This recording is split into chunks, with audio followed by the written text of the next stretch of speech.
Welcome to the Hudson Valley Disc Golf Podcast. This week's episode is sponsored by our newest Patreon member, Patrick Jeffries, or Pat with 2 T's. I actually met him this weekend when I was certainly not at my best. No one told me when I agreed to run the monthly that it would be the morning after the Knicks win their first NBA title in my lifetime. What's up? Oh, were you in New York City setting it on fire too? No.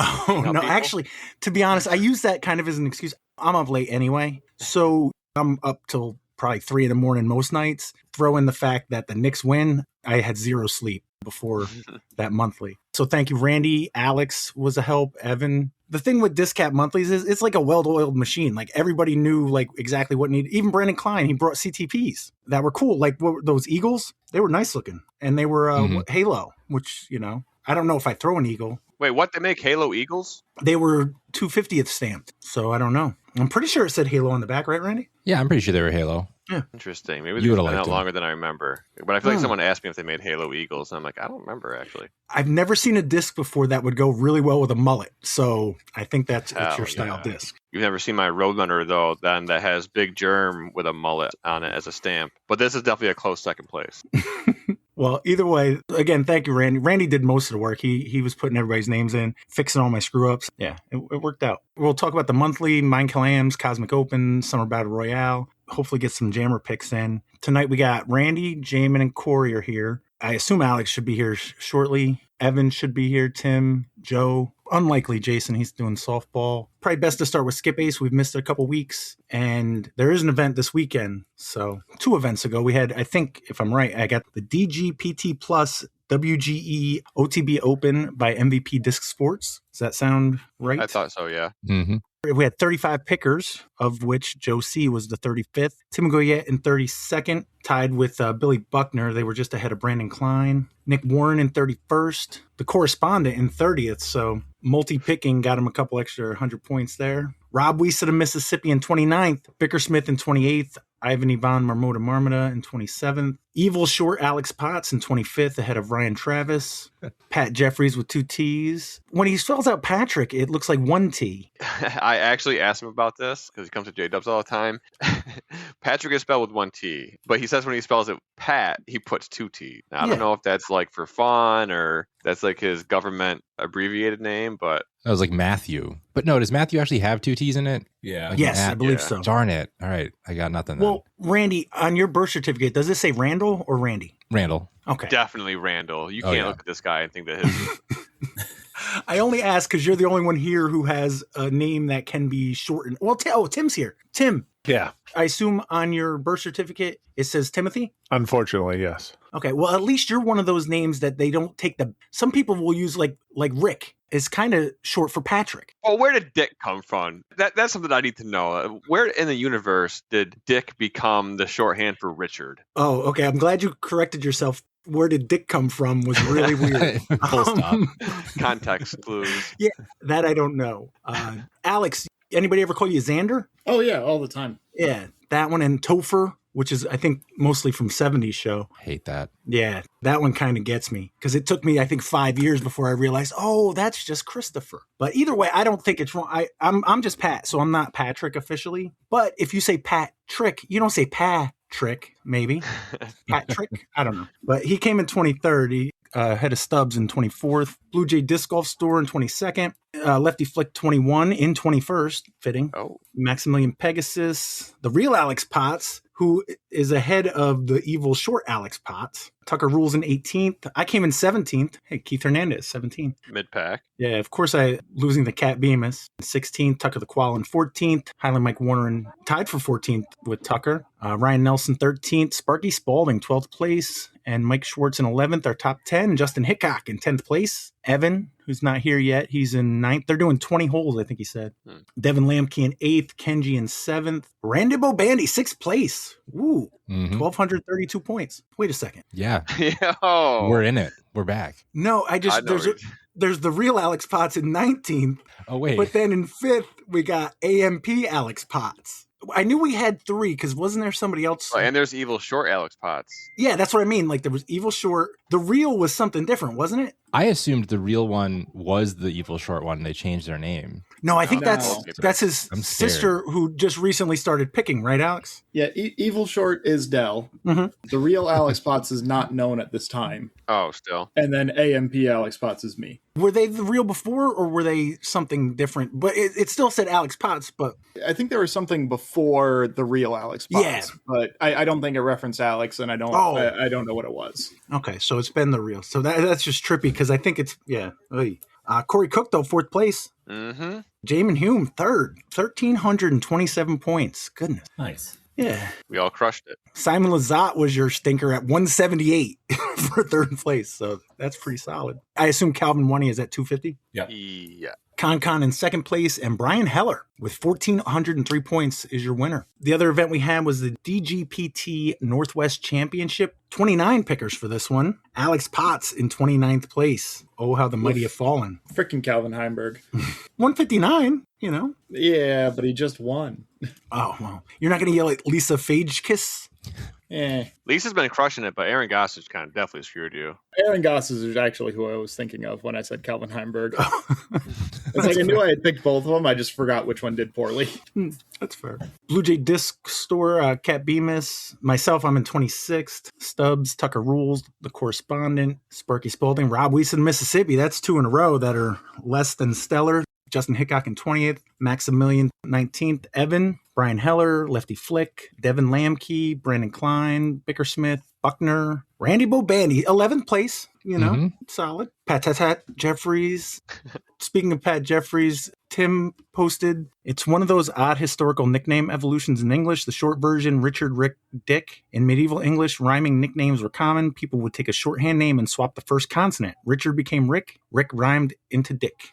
Yeah, they got that rhyming slang over there, so I guess that makes sense. I tried to validate it. I looked up 3 different places too, and it all said the same thing. Okay. See, sources. We're all spreading the same misinformation. Yeah, it could be the same misinformation, but I tried to validate it as much really as I was could. just some guy that had shitty handwriting, and the Yeah, R was just- getting beat, and it stuck. It's the first guy that got a dick drawn on his forehead. That's what it was. Oh, yeah. They were even funny back then.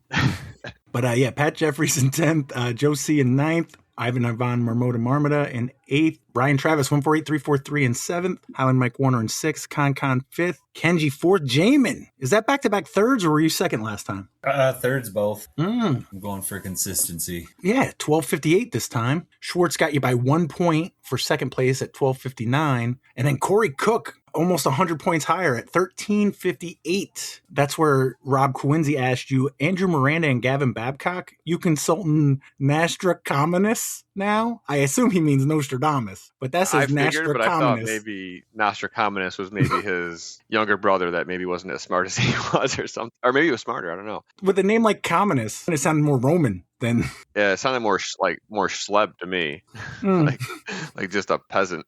But I saw that comment before I remembered that we had a skip base thing, and I'm like, what the hell is Rob talking about? And I'm like, wait, Andrew Miranda and Gavin Babcock, did I pick those idiots? And then I checked it, and I'm like, boom, crushed it that week by 100 points. They both got 223, yeah. Yeah. Your low score, Valerie Mandojano, still got you 193. Mm-hmm. So, and I've been just picking guys who with the little flames by their names for mine. That's why I've been. I was what? That's the Alex 26 or strat, something. picking chalk. Yeah. I mean, a lot of times I end up with like 300 extra points, but hey, you know, what are you going to do? So quick look at the overall standings through, I don't even know how many events. Enough. We've had 39 people pick. Couple you could tell are one-time pickers. Jason in 35th, Tim in 33rd. The real Alex Potts in 31st place, behind me in 30th. Thank you, Jason and Tim. You guys got to stay behind me. I'll do my best. Keep forgetting them picks. That's what it is. Because I actually have drop picks still, and you guys don't. You're in 33rd, Jason in 35th. Tucker Rules in 29th. Ryan Nelson 26th. Evan is in 25th. Alex 23rd, behind the correspondent. Rob Weiss of Mississippi in 19th. He picks most times, right? He's pretty consistent and usually a little better than that, I thought. Yeah, I think it's the drop total. I mean, by now we've had 1, 2, 3, 4, 5, 6, 7, 8, 9 events. And what do we drop? 2 of them? Yeah. So 7. Yeah, and he might have had a couple shitters in there. All right. Devin Lamke in 18th. Pat Jeffries in 17th. Maximilian Pegasus in 16th. Ryan Travis 143.43 in 15th. Con, Sparky Spalding. Randy Bobandy, 12th place. Was at 261 behind Kathleen Bemis in 11th. It has become a race. Yep. I'm back. All right. In the drop score, it's 10 points. Oh, yeah. Oh, and that's the one that really counts, right? Yeah, that's the actual ranking. Oh, okay. Yeah, I always look at, because the one's bold. It's like, hey, look at me. So, yeah, 10 points. Wow. And both of you just outside the top 10. She's only 11 points behind Justin Hickok in 10th, Corey in 9th. That's, you started out really bad, right? I was in the 20s and 30s. Yeah, I missed a week or two. Yeah, you missed the very first week for sure, and maybe the second one. So you already had your zeros, like, kind of. Oh, yeah, I forgot the first week. I was already about to call it quits because I was pissed off that my picks didn't save. Allegedly. Yeah, you put them in. Yeah. Joe C in 8th place, Kenji in 7th, Jaimen 6th place. Imagine if you had that first place finish, though, you know? I'm sorry, I always reference that. But top 5, Mike Schwartz, Bickersmith, Ivan Ivan Marmota, Brian Heller in 2nd, and Lefty Flick 21. Got Heller by, looks like, 14 points? 14. So it's a tight race, even at the top. Yeah, Jaimen's even in 6th place, only down 100 or so. A lot of golf left. Absolutely. We do have something this weekend. If you guys haven't made your picks, just letting you guys know, the 2026 PDGA European Open. In this one, I picked all hot people, little fire emojis. I don't know what they look like. Now we know what you think.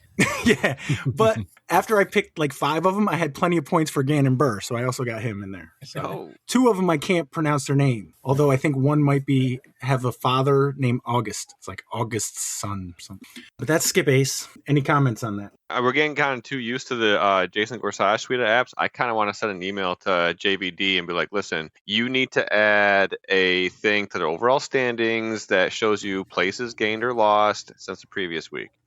Yeah. It's funny. I talked to Jay this weekend. He was at the monthly. I was asking him, I said, so is Tim stepping on your toes with these picks and such? And he's like, no. He doesn't do those type of like drafts. And he is working on one for the monthly for the future. So he gave me a bunch of pointers. When I talked to him at J-Dubs, he gave me a bunch of things to make it less AI noticeable. So I've been working on a bunch of that too. So shout out to Jay for helping making other apps even better too. Absolutely. But yeah, the 2026 European Open, that's June 18th through 21st. If you're hearing this, it's too late. But next week we have the Swedish Open presented by Castaplast. The bag, right? That's who does that? Mm-hmm. Okay. Whew. You would think I know my disc models, but I haven't done the Berg in a while. All right. So like I said before, we had a bunch of events this weekend. We're going to start with the Cosmic Open at Maple Hill and MVP, ex-MVP, I don't know how to say that, Q-Series event. That's in Leicester, Mass, kid, right? Mm-hmm. Not too shabby that. I thought that was pretty good. That was my best.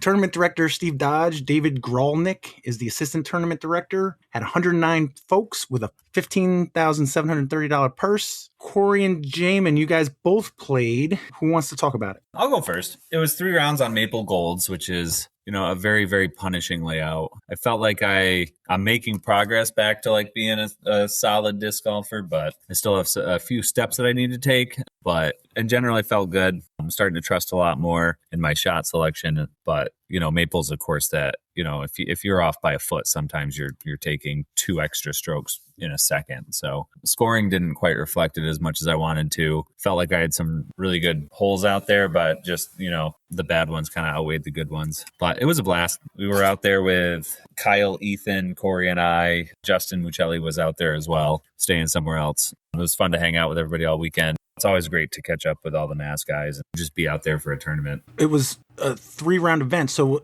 was it 1 round a day? Yep. So it started on Friday? Yeah, so we all drove out Friday. Our tee times were a little bit staggered, but I picked up Ethan at like 6:30. We got there at like 10. So I was able to fix that from last year. I showed up on time. Oh, yeah. Last year on the Hudson Valley Disc Golf Podcast. But like for me, that whole first round was defined just because I got hung up and wasn't able to get to my tee time on time. So once the tee times came out, I realized that I was playing at 3:20 in the afternoon. I was like, all right, I'm not like driving to Massachusetts on Thursday, staying away from home an extra night. If my tee time's at 3:20 in the afternoon, I had a concert that I needed to conduct on Thursday anyway. So like I would be, getting to Massachusetts like 1 a.m. It just wasn't worth it. So I worked a half day in the morning and left at 11 and left with plenty of time. I should have gotten there about half an hour before my tee time, which at Maple, you can't warm up anywhere. So that's plenty of time. Half an hour is almost too much time to stand around anyways. But right when I got I don't know, the road names are stupid in Albany. So when I got off of 90 onto 90, I immediately hit a traffic jam that there was like a tractor trailer that had slid off the road and they were pulling it back on. One of the lanes was closed. And so I went from being half an hour early to like 4 minutes late. So that's stressful because I knew that I was going to be 4 minutes late for 2 hours, which is the worst. So I'm worrying about that the entire time. I called the pro shop a couple times, and both times I talked to them, they're saying, tee times are like 10, 15 minutes behind right now. Obviously try to get here as fast as you can, but you'll probably be good. So I was feeling like I'd kind of lucked out. Looking at the weather, it definitely looked like things were moving slow anyways. So I was, thinking that I was going to be all right. And I called the pro shop one last time at like 3:03, and like we're talking on the phone. And then at 3:07, I remember he said, just to give you an idea of where we are right now, it's 3:07 and the 3 o'clock tee has not teed off yet. I was like, oh, okay. So this is, I'm going to like still be running up out of breath and throwing, but I'm going to be on time. I'm not going to get stroked. And sure as shit, Steve Dodge, in the 5 minutes between that conversation and when I got there, essentially decided that he was going to cram everybody out onto the course and get everything back on time. So I pull up 2-hole 1 at 3:24 and my card is nowhere in sight, long gone. So Dave, the guy who was starting everybody, who I think he's the owner of Cosmic, was like, well, sorry, but just like go to hole 2. So that was the story of my round. Starting off with a quad bogey is not really an exciting way to start a tournament. I showed up like 3 hours early. So I'm hoping next year I can find somewhere in the between, because 10 minutes late sucks and 3 hours early is a little bit too much time to hang out at Maple without really much to do. Is it easier for you as a teacher to take that Friday this time of year or the beginning of the year? At this point of the year, I'm done. My concerts are in May. The last thing I do is the first week of June. And so at this point, I'm cleaning my instruments. I'm cleaning my room. I'm making copies. So I'm ready to go for the concert music next year, that kind of stuff. So all my lessons are over. Lesson and rehearsal time are the two things that I really hate missing. So I'm not rehearsing for anything and all the lessons for the year. So taking a Friday off is easier. Like most teachers take days off without too much of an issue. I just really hate going through the process of taking it off and writing my lesson plan kind of stuff. Yeah, because you almost have to write more because some of it's just in your head. You know what you're going to do, but if you've got somebody doing it, you got to spell it out a little more, I would imagine. Yeah. All of it's in my head, yeah. Is there any thought with a Friday tournament like that of going down there Thursday? Yeah, I'll do that kind of as much as I can. I'm doing that for the bro this weekend, but it just worked out that we got 2 days for the hotel. And with the bro this weekend being a 4-day or 2 days is absolutely fine. Corey, you also went down on Friday? Yeah, we did kind of screw that up. Where like me and Jaimen had close-ish tee times, and Kyle and Ethan, I think, had close-ish tee times. So obviously Ethan doesn't drive, and we weren't going to all take one car. So I went with Kyle, who I think his tee time was, I don't know, an hour and a half, 2 hours ahead of mine. Yeah, we got there Friday. Actually, my first 2 rounds were pretty average, but driving up there, we're playing Maple Hill Golds. I haven't played Maple Hill in probably whenever we were there for Team Challenge last, which is probably 3-ish years ago, and we probably played like blues or something, or a mixed layout. Before that, I think last time I was at Maple Hill was back in like 2018, probably playing whatever layout was. It probably didn't exist the same way it does today. So after having a kind of shit weekend at Minekill and blowing it, to then go out to Maple Hill and play golds that you only see like on coverage was pretty daunting. I'm just on the way out there trying to think of the holes. I'm like, I don't think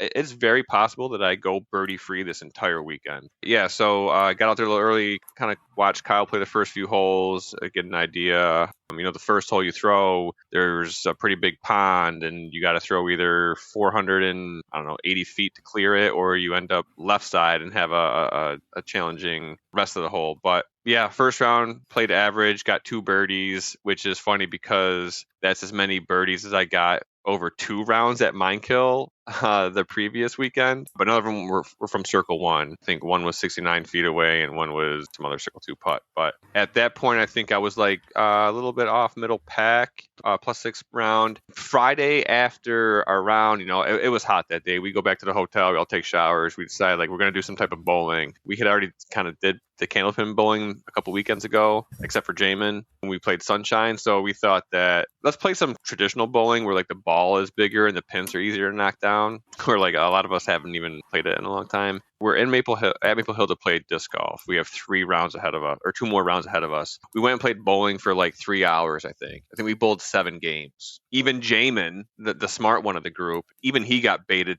into throwing a 15-pound ball quite a few times. So, 7 rounds though? That seems excessive, no? It was That's a lot. exactly what I was thinking. yeah, no, we went there to play like 2 or 3.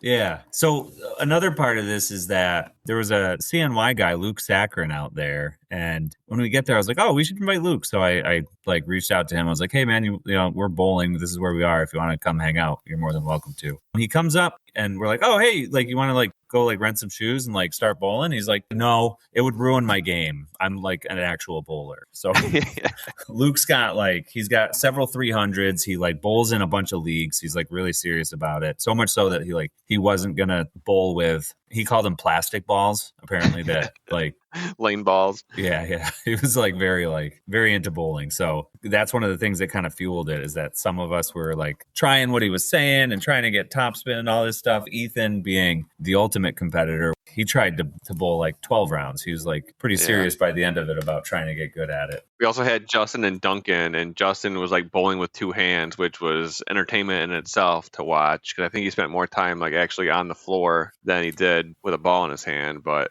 yeah, I think Justin was a soccer player in a past life. yeah. In 7 rounds, did anybody, and you guys probably aren't old enough for this, but did anybody do the Al Bundy? Strike? No? No, I thought you were going to say who do you think you are? I am. I don't know. No. That's a younger meme. That's classic. Strike to claim it. A strike to claim it. And he got it! That's number 5. Are you kidding me? That's right. Who do you think you are? I am. Get it right. But no, yeah, also like I feel like we were all kind of playing pretty well at different levels. I don't know how much any one of us bowled, but like I hadn't bowled in 10 plus years, and I somehow, like, our second game I bowled a 214, which maybe when I was younger I bowled like a 160 or a 180 like once, but it was exciting. It was fun. We were all having a good time, and then we kind of like lost track of time, and somehow our shoulders and hands didn't stop us from playing too much. Yeah, I'm not so sure about that. I think all of us did worse on the second day. We just might not be that great, except at looking at the evidence. So I think I remember that Alex posted the thing about the that was like in real life bowling, the who do you think you are thing. Okay. It was to like a 12-year-old kid too.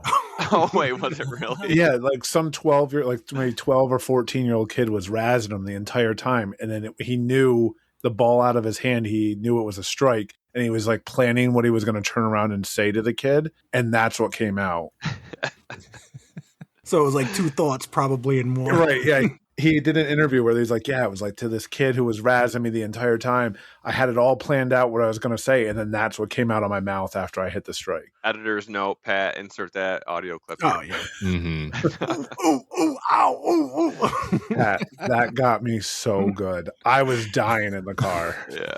I felt so bad laughing at that lady, but she's been getting laughed at for a long time. I think what was that, 98, I think? Like, at least. Well, maybe not at least, but it was definitely pre-HD. So yeah, that was crazy.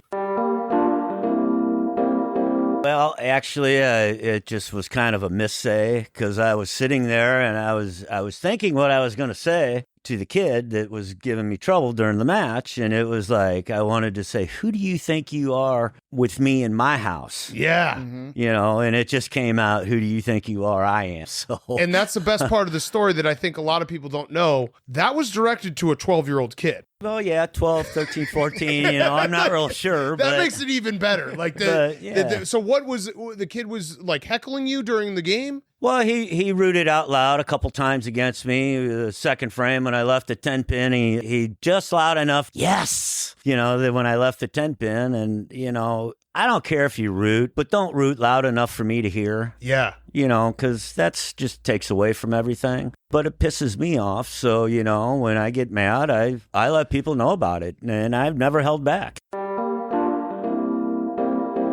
But yeah, so round 2, same layout, same thing. Personally, I just played like another average round. Up to this point, my putting was saving my life. I think between the first 2 rounds, I think I dropped 1 circle, 1 putt. Everything, I think I was like, I don't even know, 12 out of 13 or 13 out of 14 circle 1 putts and a couple circle 2s. Just had like another average round around my rating. I think at this point, I was like, kind of had a feeling there was no way I was going to cash. I haven't been getting enough birdies. I'm averaging I threw a +6 and a +7. I'm probably like 5 strokes out of cash, and I don't know how I'm going to like make up strokes to climb the ladder. I was trying to play the course pretty smart, knowing that there really wasn't a whole lot of chances for me to birdie, but I was still finding like hole 8, I went through in the water both times. It's like 340 to cross the pond to get to inland, and you're usually dealing with some kind of wind. And there's a couple other tough holes that I was just trying to get through without messing them up too bad, which brings us to Saturday night. That's the Knicks game. Where did we go to eat? Or no, we didn't eat. Or did we? No, we ate there. Wait, what did we do? They had like a buffet. Oh, that was the day of the buffet. Right. So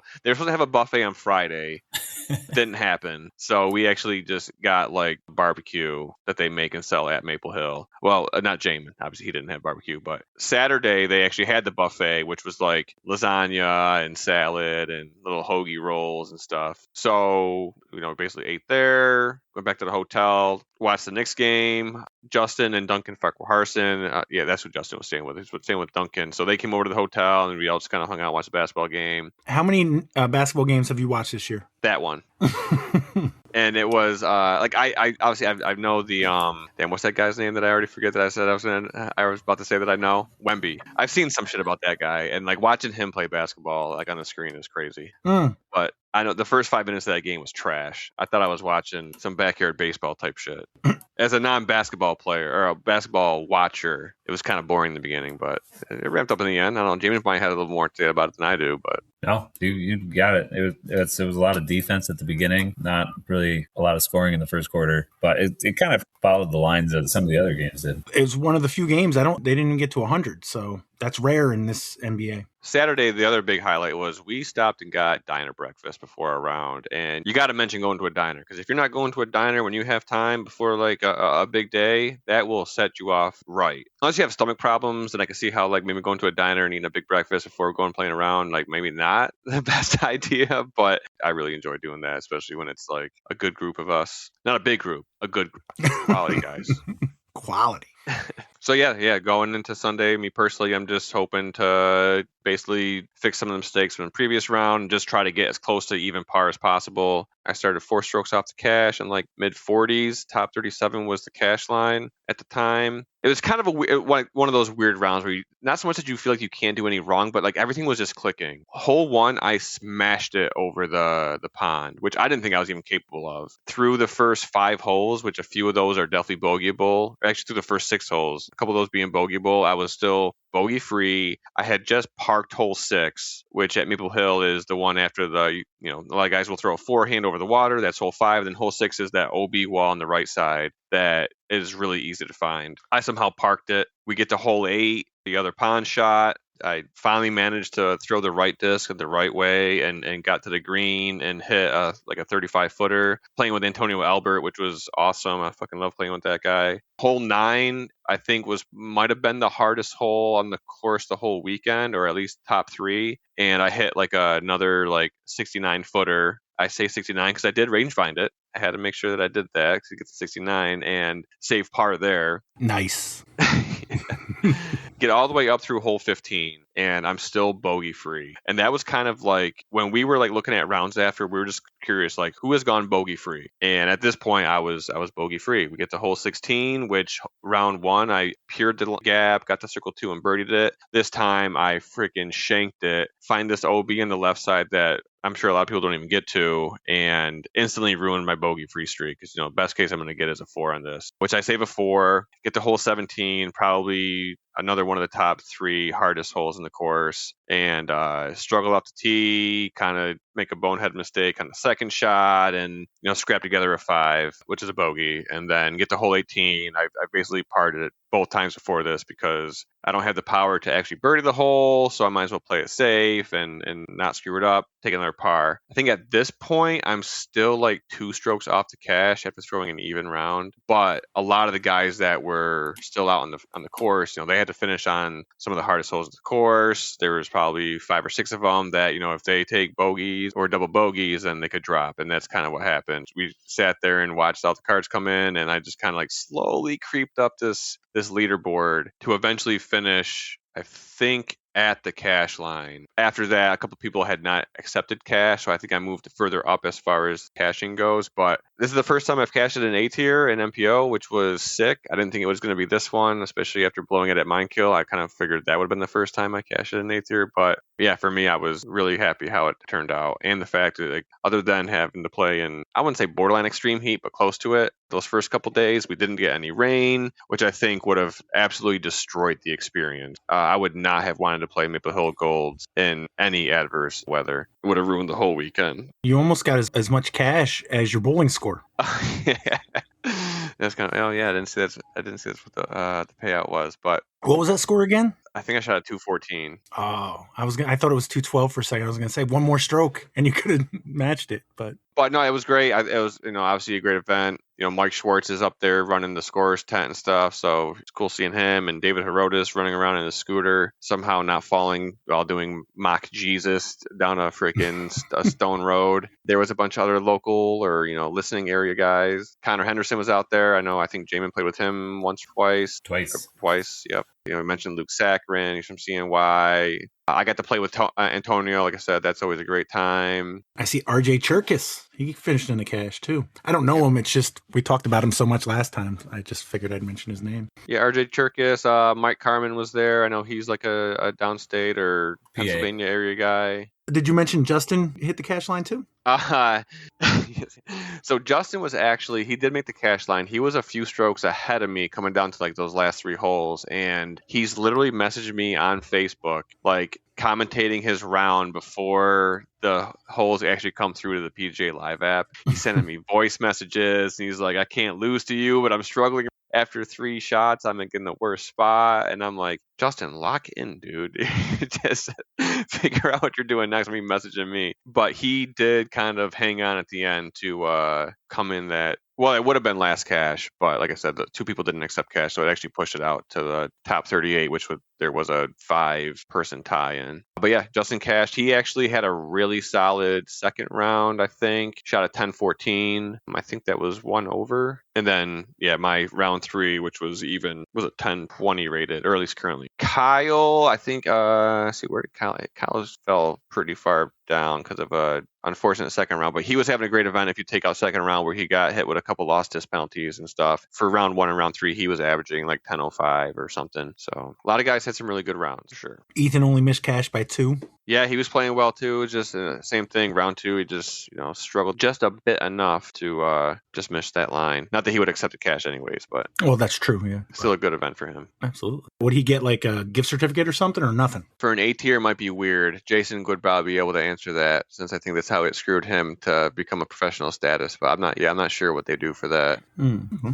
There was a couple vendors there. I can't remember the knitting one, but the Cosmic Open, the Cosmic Disc Golf store, the guy that runs it, he was also doing like a lot of free prizes, basically where if you won your card, get the hot score of your card, you won a gift. I think day 1 was like minis or something like that. Day 2 was a hat, like a flat brimmed hat. And day 3 was like a brand new MVP disc. Did you get another hat? Because Justin won his card and he gave me the hat, so I got to pick. That was nice. I did win the disc for the hot score on round 3 on my card. They also had this putting game. They were giving away free money too from like did you have to pay for that? Everybody got 1 entry fee, and then if you wanted to buy in more, you could. Yeah, so they got like a putting game throughout the weekend, and shoot, there was something else. Everyone got a players pack. So in that players pack was like a pretty cool MVP baseball jersey looking thing, button down with like Cosmic Open 2026 and stuff on it.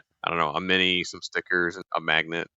But But it was kind of cool to get free stuff. I'll say free. I don't know if you actually paid for it, like it was baked into your entry fee, but to me, it felt free. So that was nice. Well, if you would have paid for the tournament, even if you weren't getting that, I see that as free. You know what I mean? Like, yeah. If you would have been happy paying the price of the entry fee without getting all that, then yeah, it's free. Every day we warmed up at Marshall Street to some capacity. Saturday morning we played a bunch of holes, but Sunday we got there. Since nobody did super well on Saturday, our tee times were a little early, so we got there and didn't have enough time to play around or anything. But over on the other side of the parking lot, they've got a double disc court, which is kind of like doubles tennis, except there's 2 discs going. I'm not going to try to explain any more of it, but it's a frisbee game, and if you like throwing frisbees, check out a YouTube video. It's super easy to set up. But so we played some of that, and it was just it was really fun. It's something I've always seen videos of and been interested in, but never really had the time to do it. And it was all just set up nice, so we checked it out. It was a good warm up too. I think everybody kind of got your blood flowing and kind of loosened you up a little bit. Yeah, definitely spent some time running around and not that you're like throwing the frisbees, but you are kind of tossing them. It got kind of hectic at time, which was kind of exciting. It was kind of if you were playing like racquetball with 2 balls going at once, except for when you get hit in the head with the object. It doesn't actually hurt because I'm pretty sure I got doinked with a frisbee in the back of the head at one point. But yeah, no, that was fun to play. I would I'm not gonna say I would play. If I was there again, I would play it again for sure. Nice. Actually, Jaimen might have still been there. I know you and Ethan hung out for a bit, but me and Kyle had left shortly after. Before the final cards came in, but turns out and ended up in a 3-way tie for first with Jesse Longenecker, Ty Love, and Dylan Capiccioli. They play basically hole 1 and hole 18 on repeat. And actually, I don't know how to find exactly how the playoff. Oh, it's up there.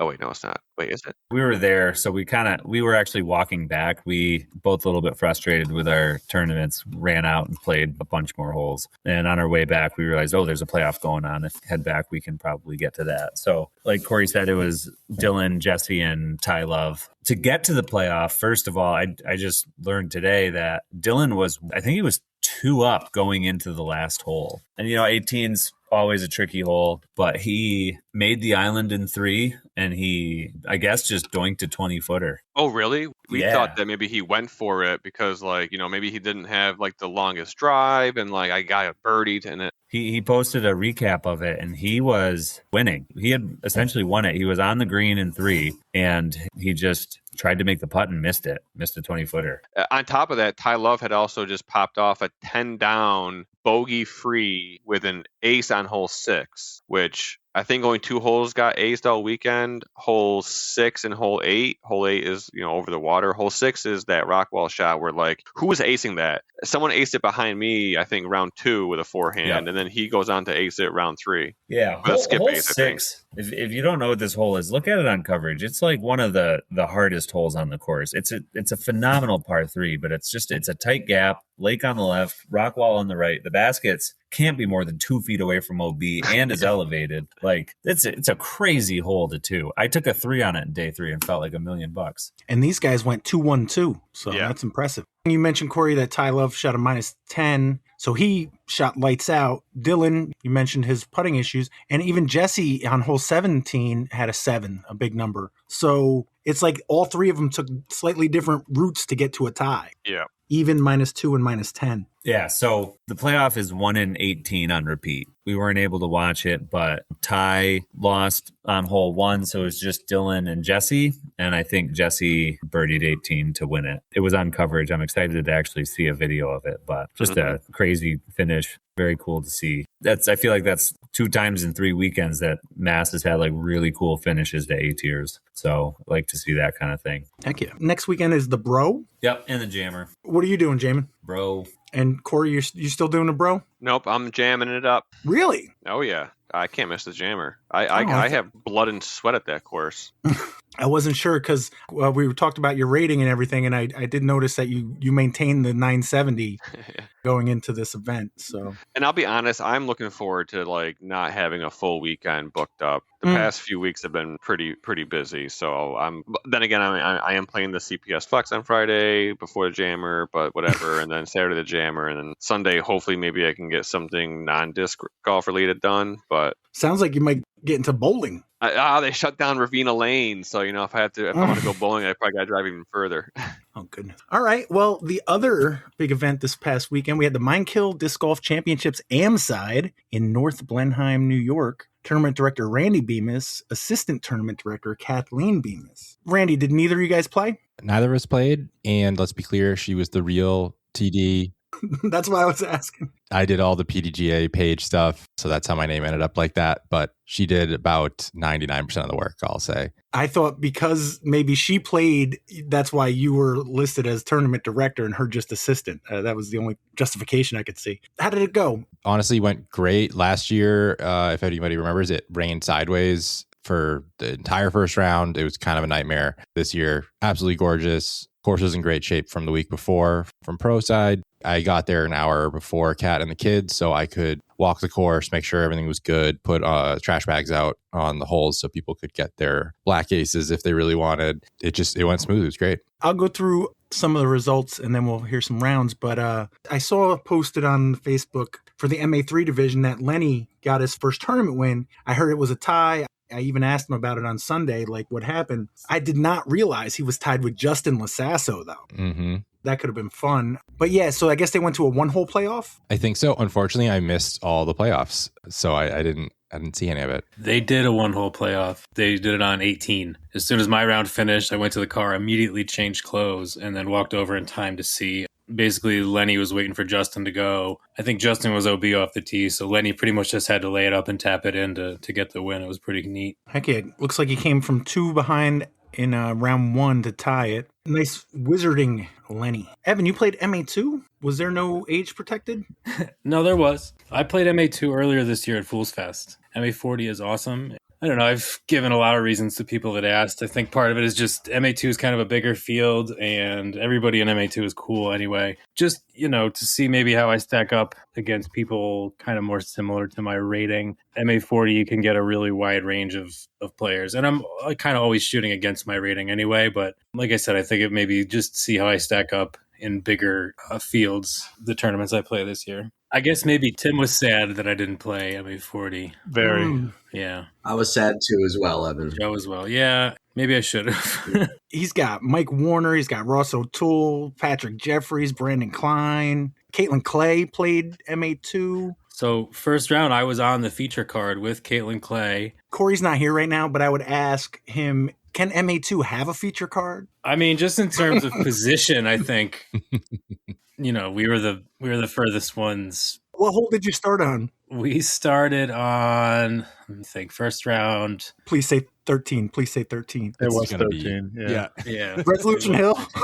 Yeah, it was 13. It was myself, Caitlin Clay, Dan Gibbons, and Ryan Lawrence. All right. That's right. We did start on 13. I started off with a couple bogeys. Hole 16, I took a triple. That was not very fun. Not much to say about my round. Caitlin was playing great. Not really a surprise to anybody. She seems to throw it where she wants to, and usually she knows where it should go. So she did really well. Ryan struggled a bit for what I know he's capable of. I don't know. I birdied on 4 and again on 7, but I finished the first round plus 11. Missed my rating by 20-something points. I wasn't really upset. I didn't really think I was going to be able to play the tournament. I had actually signed up early, dropped out weeks before, and then found out within the last week that I could actually play. So Kat was nice enough to put me back in. So I was really just happy to be there. Like Randy said, the weather was gorgeous compared to the year before, which was absolutely biblical rain. I want to shout out for lunch. I don't remember where the food came from, but that was a great sub. Provolone cheese was nice and sharp. Appreciate that. Pizza Plus. Pizza Plus. Yep. Yeah, really good sandwich. Good, because isn't that like the only place within a 10-mile radius? Yeah. After that plus 11, no longer on the feature card. I was on the third card for round 2. I got to play with Ryan Lawrence again, as well as B. Klein and Mark Davidson. We were the cool card, and everybody had carts, so that was cool. Ryan completely turned around the issues he had in the first round. We started on hole 15. When we got to the front 9, between holes 2 and 9, he got 6 out of those 8 birdies. There was a stretch, he got 5, 6, and 7 in a row. He just couldn't miss. He ended up shooting 5 down, which was a 981. I did a little better. I improved by 2 strokes. I got a birdie on 4 again, which felt good again. Kind of averaged out my day at 850 something, but had a ton of fun. Oh, first round, quick shout out on hole 18. Randy was taking pictures and I had a pretty nice drive, and Randy gave me a nice little compliment that made me feel good for a few holes. Second round, I threw my drive on hole 1, like just kind of pretty much threw it low right into the ground. And Ryan said, with no snark, your drives would be great if you threw them in the air. And that's really good advice. So if he's listening, I appreciate that.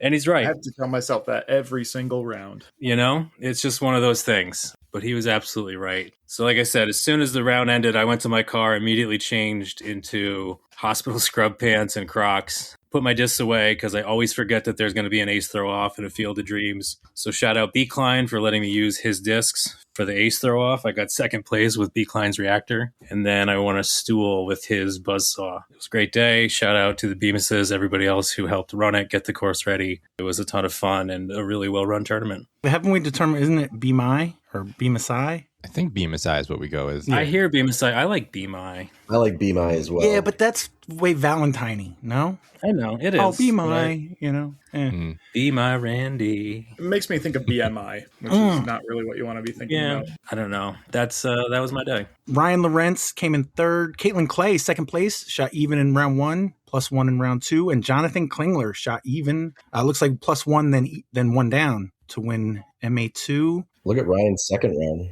Really nice. 56 in the second round from a par 61, so 5 down. Yeah. Heck yeah. Marcia Fox. This is not official, right, Randy? It's not showing up on her player page. So I think this is career win 128 for Marcia Fox. That sounds right. Yep. Yeah. I asked him, and I think that's what he said. Yep. Jamie Perrone won MA60. Eva Prunyi won FA50. MA40. What's the highlights, Joe? How'd you do? I felt I did fantastic, besides a few holes, but that's golf for you, right?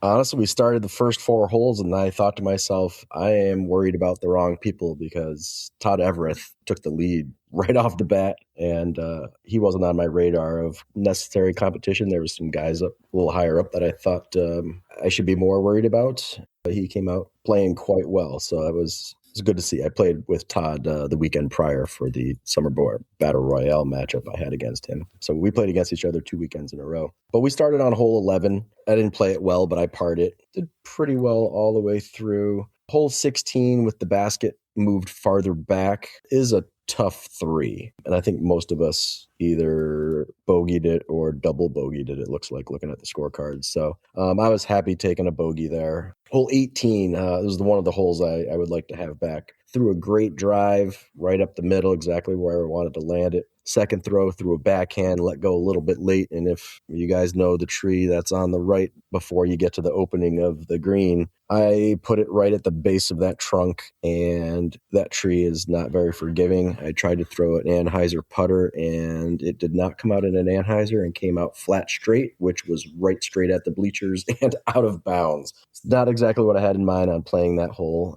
It's one of the holes I was focused on playing correctly, and my second shot kind of screwed me. Third shot screwed me, and kind of walked away with my tail between my legs. Not very happy about it, but I just thought to myself, going to move on to hole 1. Next hole, forget about that. And played hole 1 very well. Threw a nice drive. Second shot I ripped, actually landed just above the OB, cleared it, put myself in a good spot to lay it up, put it in, and took the par. Hole 4, I had a nice drive. Just needed to throw a hyzer around to where they moved the basket for the tournament, and proceeded to throw early, put it out OB 20 feet in front of me, and was pretty unhappy about that. And then just a slew of birdies finish up. Not a very eventful round, just kind of plugged away, and a few mistakes here and there to end up with a +5 to finish the round. Had Tim on my card. Tim Aaron, Tomas Salez, he ended up signing up, I think, the night before. I didn't notice him on there until that morning. Was Tim wearing a floppy hat?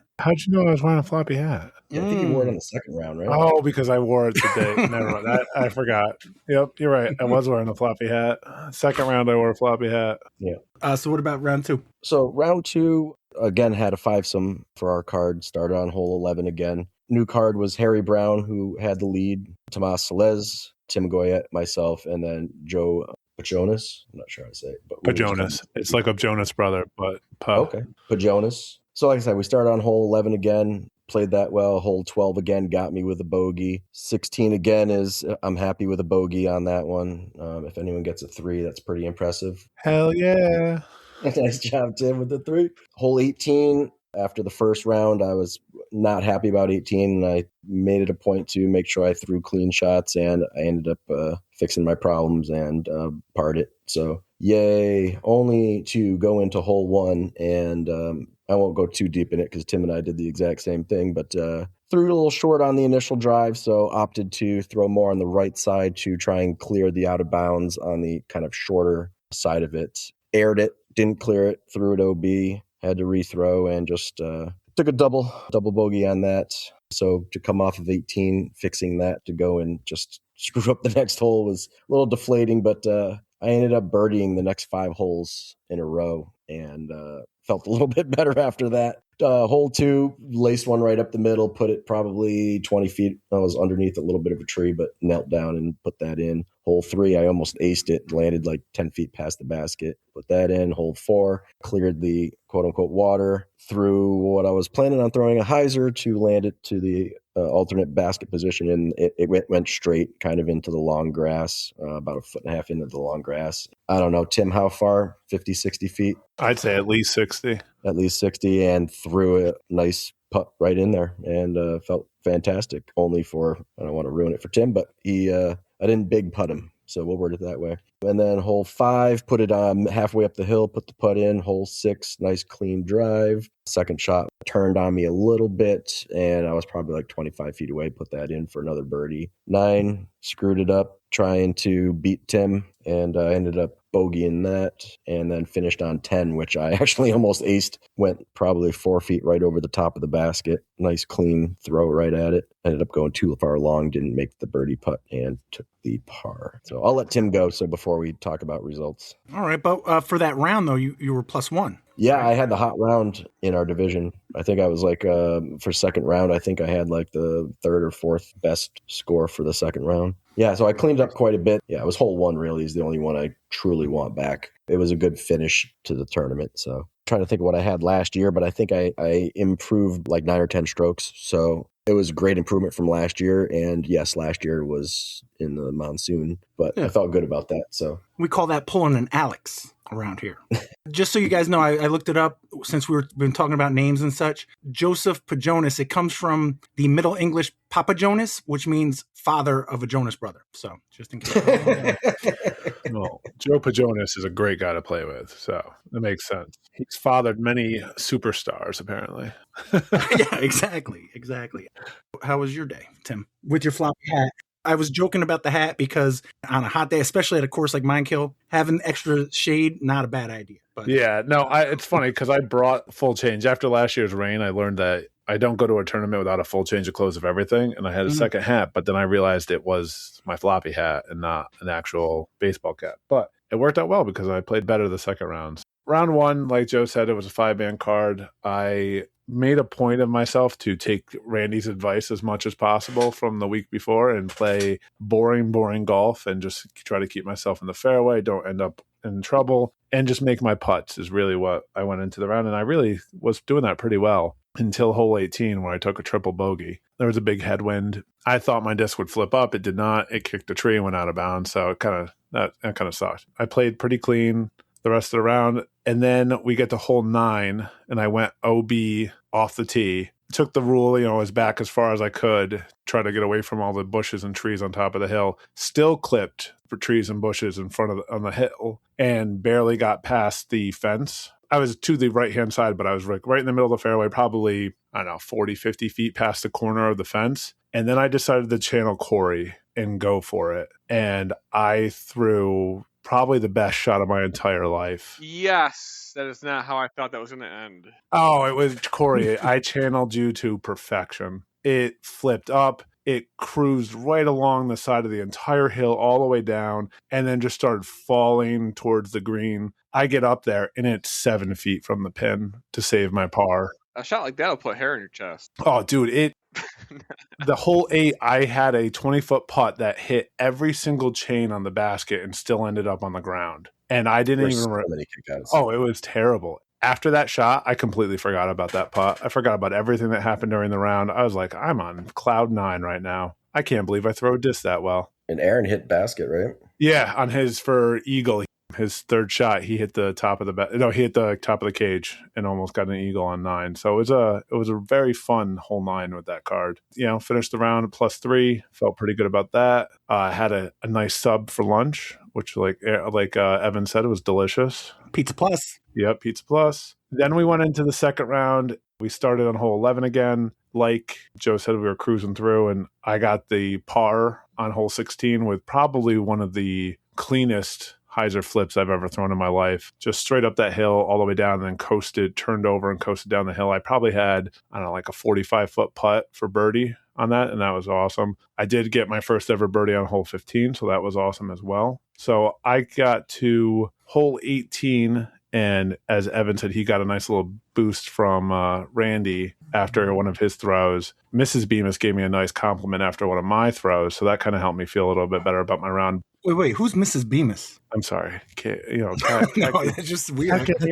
We've called her a lot of things, but never. That's the first time I think I've ever heard her referred to as Mrs. Bemis. I'm sorry. Well, we'll throw it out. There's another nickname for her on the show. All right. I have no idea her government name. She's a school teacher. She goes by Mrs. Bemis. I was going to say that felt pretty normal.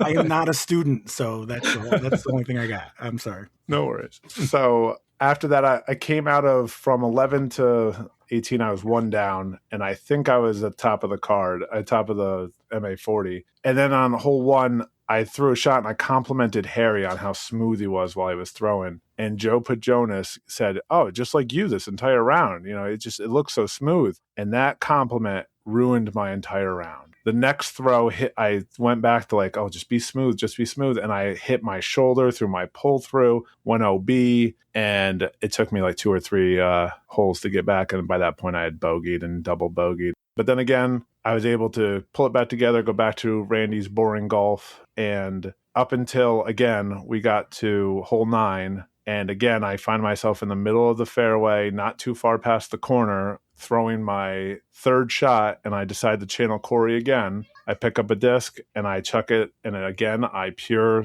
the line. Yes. Goes all the way down, and it lands on the green. This time, I'm like 30 feet from the pin, but I'm still on the green. And so I feel like besides some stupid mistakes, I did exactly what Corey and Randy told you to do last week at Minekill. I was boring for 92% of the round, and then I channeled my inner Corey and just nailed some of the best shots I've had at any tournament. So it was a great day. A lot of fun, beautiful course, great run tournament. Kat and Randy did an awesome job. It was just a lot of fun. Randy, do you have a problem with your name being associated with boring-ass disc golf?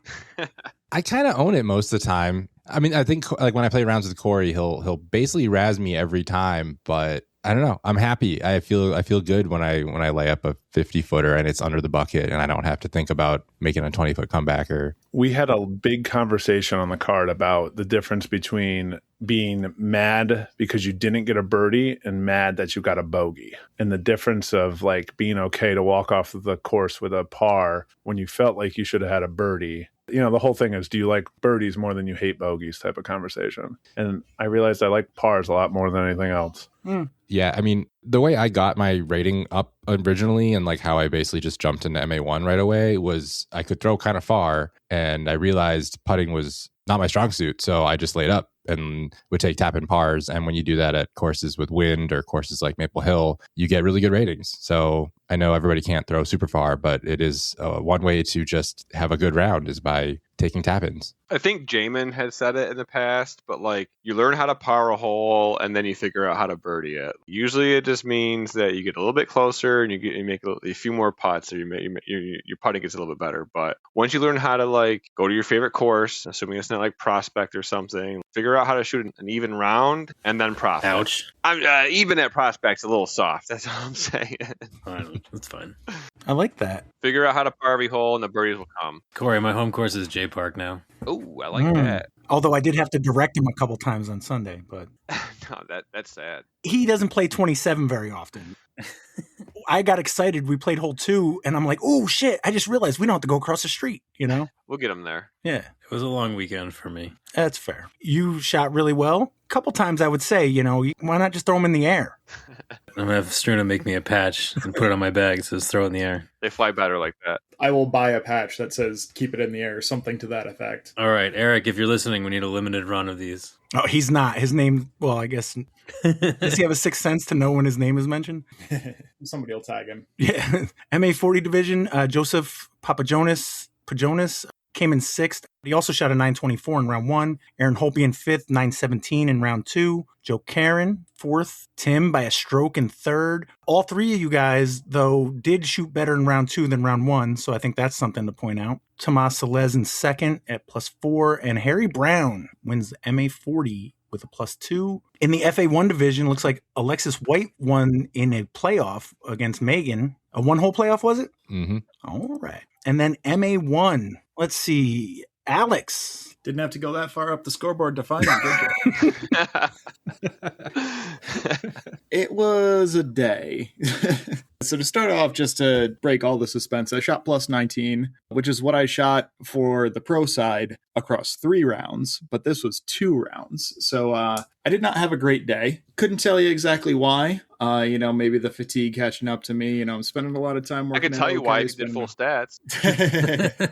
No, I'll be able to tell you the specific shots of why I did poorly, but I wouldn't be able to tell you why am I throwing bad tee shots, that sort of thing. But yeah, pretty much the story of the entire weekend was, I'd get off out of position. I'd scramble to, 25 to 30, miss a 25 to 30 foot par putt, and then tap in a bogey, or get a roll away, get a double bogey, and do that on at least 50% of the holes that I play. So, yeah, that's pretty much everything. Just couldn't quite get the putts down, and just wasn't scrambling enough to give me better putts over the course of both rounds and then the monthly on Sunday. I played with John Hafner and Dave Gieslin in round one. We had a card of 3. Started out on hole 5 for the first round. Had a tap in par after missing a birdie putt, and that was probably the best thing I did all day. Best thing I did in round 1 for sure. Followed that up with a couple of extra strokes and over most of the back 9. Had a couple of good ones, but a couple of bogeys when I should be getting pars. Birdied 2 as my only birdie, and then threw it across the water on 4 because I was already feeling not great about my round, so I figured I'd go for it. Gorgeous shot, right in position, right where you need to be, and then early released my upshot, so I went OB anyway and took a 5. Oh, because that's what you were having a problem with last week, right? Yeah, no, I had warmed up that morning, and I was throwing them across pretty reasonably. Like I think I had like a 50%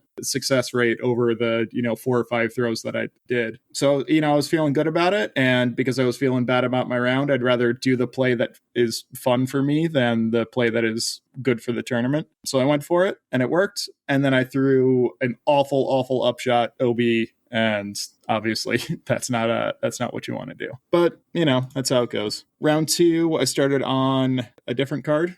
I played with Dennis. I played with Matt Sharp and Colin Grant. It was good to meet him, but it was just more of the same. I had a couple more birdies. I was able to get 18, which was nice, but I continued my streak of not particularly doing well. Anytime I was off the fairway, I was giving myself much tougher putts than I really should. Just wasn't capitalizing. Wasn't getting those pars. It's easy to play Randy golf when you're laying up for par. It's so much harder to lay up the 25-footer or the 30-footer with a little bit of wind or whatever when it's for bogey instead of par. And realistically, it's the same number of strokes, but mentally, it's a much tougher decision, at least in my head. You also shot better in the second round than you did in the first, so there's that. Yeah, 1 stroke better, but same rating. But hey, it stayed over 900, which is it's one of those goals that I didn't actually put on the list of goals. But ideally, I'd like to have no rounds under 900 this year, and this is the second tournament where I've been very, very close to not keeping that goal up, but I have kept it. So far, so good. And not for nothing, former winner Jason Lasasso didn't shoot lights out either. One other call out I'd probably have to make, only because he's kind of the homie and he obviously played really well for what he's rated. But Thomas Hudson played MA1 and he averaged 60 points over his rating. He's currently rated 850, but round 1 he shot a +12, which was still 30 points over his rating. But round 2 he shot a +5, which I think Kyle joked that was actually my hot round of the weekend at Minekill Pro side, which I have not gone back to validate, but I'm going to guess that it's actually true. Yeah, averaging 910, he's rated 850 is probably the biggest spread of anyone that played. At least in MA1, it seemed like a lot of people played. I know Cody Canine had a good weekend, which I guess you'll kind of jump the gun on that. But as far as people that really shot above, punched above their weight, Tom kind of crushed it. And he's been coming to J-Dubs like every week, so kind of got to give him props for that too. It looks like Brian Bickersmith and Cody Canine tied for 7th in the MA1 division, Justin Park in 6th, Bobby Don't Call Me Robert Hallam in 5th, John J.P. Hafner and tied for 2nd with Levi V. And he always shows up as Levi V. And you guys say it's Vadnais? That sounds right. Yeah. Tied with Troy Vasari. Levi's a guy to keep an eye on. He's been doing super well, and he doesn't play a ton of PDGA tournaments, but he's really been doing well. I know he's done well for Saratoga, and I'm pretty sure he's played really well for the Lemonheads as well. So Facts. Yeah. And Adam Nelson, your winner, shooting -1, the only under par round. Jonathan Klingler shot even. Randy, do you feel, obviously you didn't play, but did it seem harder? I think it was a tiny bit easier. The weather was just a little bit better. And I think comparing ratings, although that is almost completely due to the pool of people who were there, the ratings were a little bit worse, I guess is how you'd phrase it. Like shooting even was not as valuable this last weekend, which would indicate maybe the course played a little bit easier, but it was pretty comparable. I don't think anyone should be upset about their ratings and stuff. Not only is it an amateur event, but you're talking about the week before is an A tier. So is it harder to get, and did you get volunteers for like spotting and such? No, so we got no volunteers, which is a little depressing because some of those holes really could use a spotter on them. Mostly like 12 is blind around a corner. So even just one spotter would have been super helpful. A lot of the people that were spotters last weekend were playing in the event. Unfortunately, there was no paying it forward. It's also a tough course to get to. Nobody's local to it. Yeah, I think you're not weighs into it as well. There was no ace hit, so they did a CTP throw off. Was it Dennis Daly got 3rd, I think, with his white glitch. Correct. Evan got 2nd with Brandon's Diz. I was 2 feet from the pin with my slippers on. So, yep. All right. So the Minekill Disc Golf Championship, AMSide. We had the Disc Cap Monthly at J Park, played 27 holes. I'm just going to say, Corey, for me, it's a daunting course, and I may not get a birdie this entire round when I look at it. I know how you feel. I did end up with a couple, but it's just tough. It's a tough course. I played with Alex and Evan, and I was telling them most of the holes are just like an extra 20 feet longer than I feel comfortable with. I know how you feel on that too. Yeah. But, I had no complaints. Alex and Evan, what were your thoughts? Another day of great weather, great card playing with you and Alex. I don't know. I had a great time. Didn't think I played great, but +8 on the J27 is pretty good for me. I also had 2 birdies just like you, and I didn't get a double, so call that a win. Corey, I birdied the last hole. Wait, what was your last? What was your last 35. hole? Oh, we started on 1. You think that just because you run your first monthly with help, that you get to start on hole 1? Sure did. I didn't make the cards. Randy did. Okay, Oh, that's true. Randy did the cards. No, I would never do that. Okay, sorry, hole 35. Oh, you threw a great forehand. It was like, 10 feet? I don't think it would have hit the tree if the tree were there, but if the tree were there, it would have hit the tree. Wait, you Does that make parked sense? 35 with a forehand? Yeah. Damn, dude. Oh, 35's easy now. No, it's okay. It's easier, but it still takes distance. I was 25 feet with a forehand, and I don't have a Oh forehand. my God, Tim, you're a 4 feet freaking away. nature. It took Pat a little bit to loosen up, but once he did, he was throwing bombs with his forehand, like far. On his last hole, too, of the round? 27th hole, yeah. I was very surprised. I'm like in the worst shape of my life, but and I was wheezing, don't get me wrong, but it was a good wheeze. It was like I need to do this more kind Like of you were feel clearing the some burn. shit out. Like Yeah. you were like... Exactly. It was a good day. I don't know how much Alex wants to talk about his round. He shot better than I did, but when I throw, I have 2 types of shots. I throw it level like I'm supposed to, or I over torque it and I throw it at an angle. He reminds me of like a knuckleballer. His discs do stuff that I can't do with a disc. So I was impressed with a lot of his shots. They do weird stuff. And it's probably just a hyzer flip. I just can't do it. Some nice hyzer flips, though. Mm-hmm. Thank you. Yeah. I had individual shots that I was quite proud of. I had a really nice shot on hole 6 7, which was the third hole we played. It was one of the CTP holes that I was very happy with. But a lot of the other times I was just, off a little bit, scrambled to 25, missed my putt, just like I was talking about on Saturday. So, not awful, but had a fun time, fun card, can't complain. Yeah. What about you, Randy? You shot pretty well, didn't you? Yeah. Had a really good time. Played with Jason and Pete Hodge. Hodge hasn't played in like months. He's barely played since Team Challenge. And that meant nothing other than he missed some putts at the beginning of the round. Super fun. I think that's probably my best score on J27, or at least the most birdies I've ever gotten. I shot 7 down with 3 or 4, I think 4 bogeys. Yeah, that's math. So yeah, felt really good to just, shred some of those holes and make some putts. Yeah, me and Hodge ended up tying because I might have missed a 25-footer to finish my round. And then we played hole 1 for a playoff, and he just drained a 35-footer for birdie after I was not in birdie position. So it was over pretty quick, but still fun. Heck yeah. You retained the 1 tag. Yes, because Hodge did not have a disc cap tag, I got to keep my 1 tag, but he has I'll say the best Hudson Valley Disc Golf podcast tag, which is 3, because I don't know who has the 2. So I was very depressed about that. This might spark a little bit of discussion. In my experience, playoffs don't count towards tags. Nope. So why? I don't know why, but but they never have. So no matter what, I think Randy would have kept his high tag there. Right, you call it a tie, and then whoever had the better one coming in. Yeah. I've heard that too, and I also don't know why, but I've always heard that playoffs only count for money. So then theoretically, you would have had the 3 tag. There was 18 people. A good number had tags for the podcast, and the ones that didn't, I gave to. I didn't get Lenny. He left before we got done, but I handed them out just after the round. They didn't count towards getting a tag. I just gave them the bottom tags, whoever showed up that didn't have one. And Brian Bickersmith looks at me and goes, "You're keeping track of them, right?" And I'm like, yeah. Like, I don't do enough.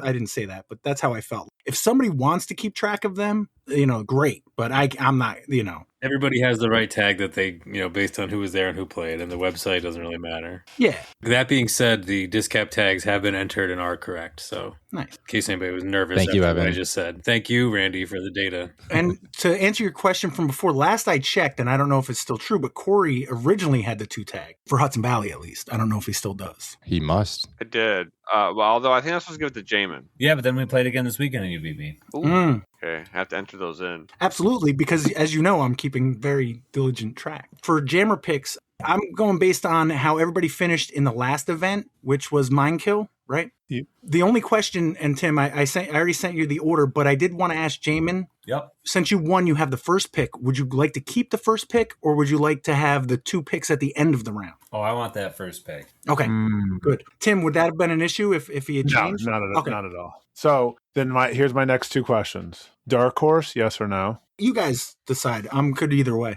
All right, well, here's the thing, first of all, is there's no shorter layout at J Park like there was for Michael, and there's a lot of small divisions. So right. I was thinking we should probably limit MPO to 1 per person, since there's 7 of us and 10 of them. And you can't really select, even age protected and female protected. There's not really So there's 15 MA2s. There are 15 MA1s, 9 MA3s, and everything else is kind of scattered, like 1 to 3. And I'm just throwing this out there: an MPO, an MA1, a wild card, meaning any division except for MPO, I guess. We want to keep it to 1 MPO, right? I'll put a limit on it, so you have to do 1 MPO, 1 MA1, and then no limit on the rest, so you can do whatever you want after that. Well, how do we want to do a dark horse if we do one? I'm thinking 4 picks. Yep. I figured that would be 4, so that makes sense. Dark horse can be either you have to pick someone under a rating, or that person gets applied as a bonus person, that their difference between their rating gets added to your score. That one. Okay, I'll check that one. And just so everyone knows, when you're drafting, you can indicate any draft pick as your dark horse that you want, because Eric made me think of that code when he picked Corey as his dark horse. That's a good one. So when you're drafting, there's a checkbox that will pop up that says if that's who your dark horse is. 2 podcast mentions. Eric will definitely listen to this one. Well, so how do we get a 4th pick though? We got 1 MPO, One MA1. Should we maybe do one MA1, one MA2, and then the dark horse?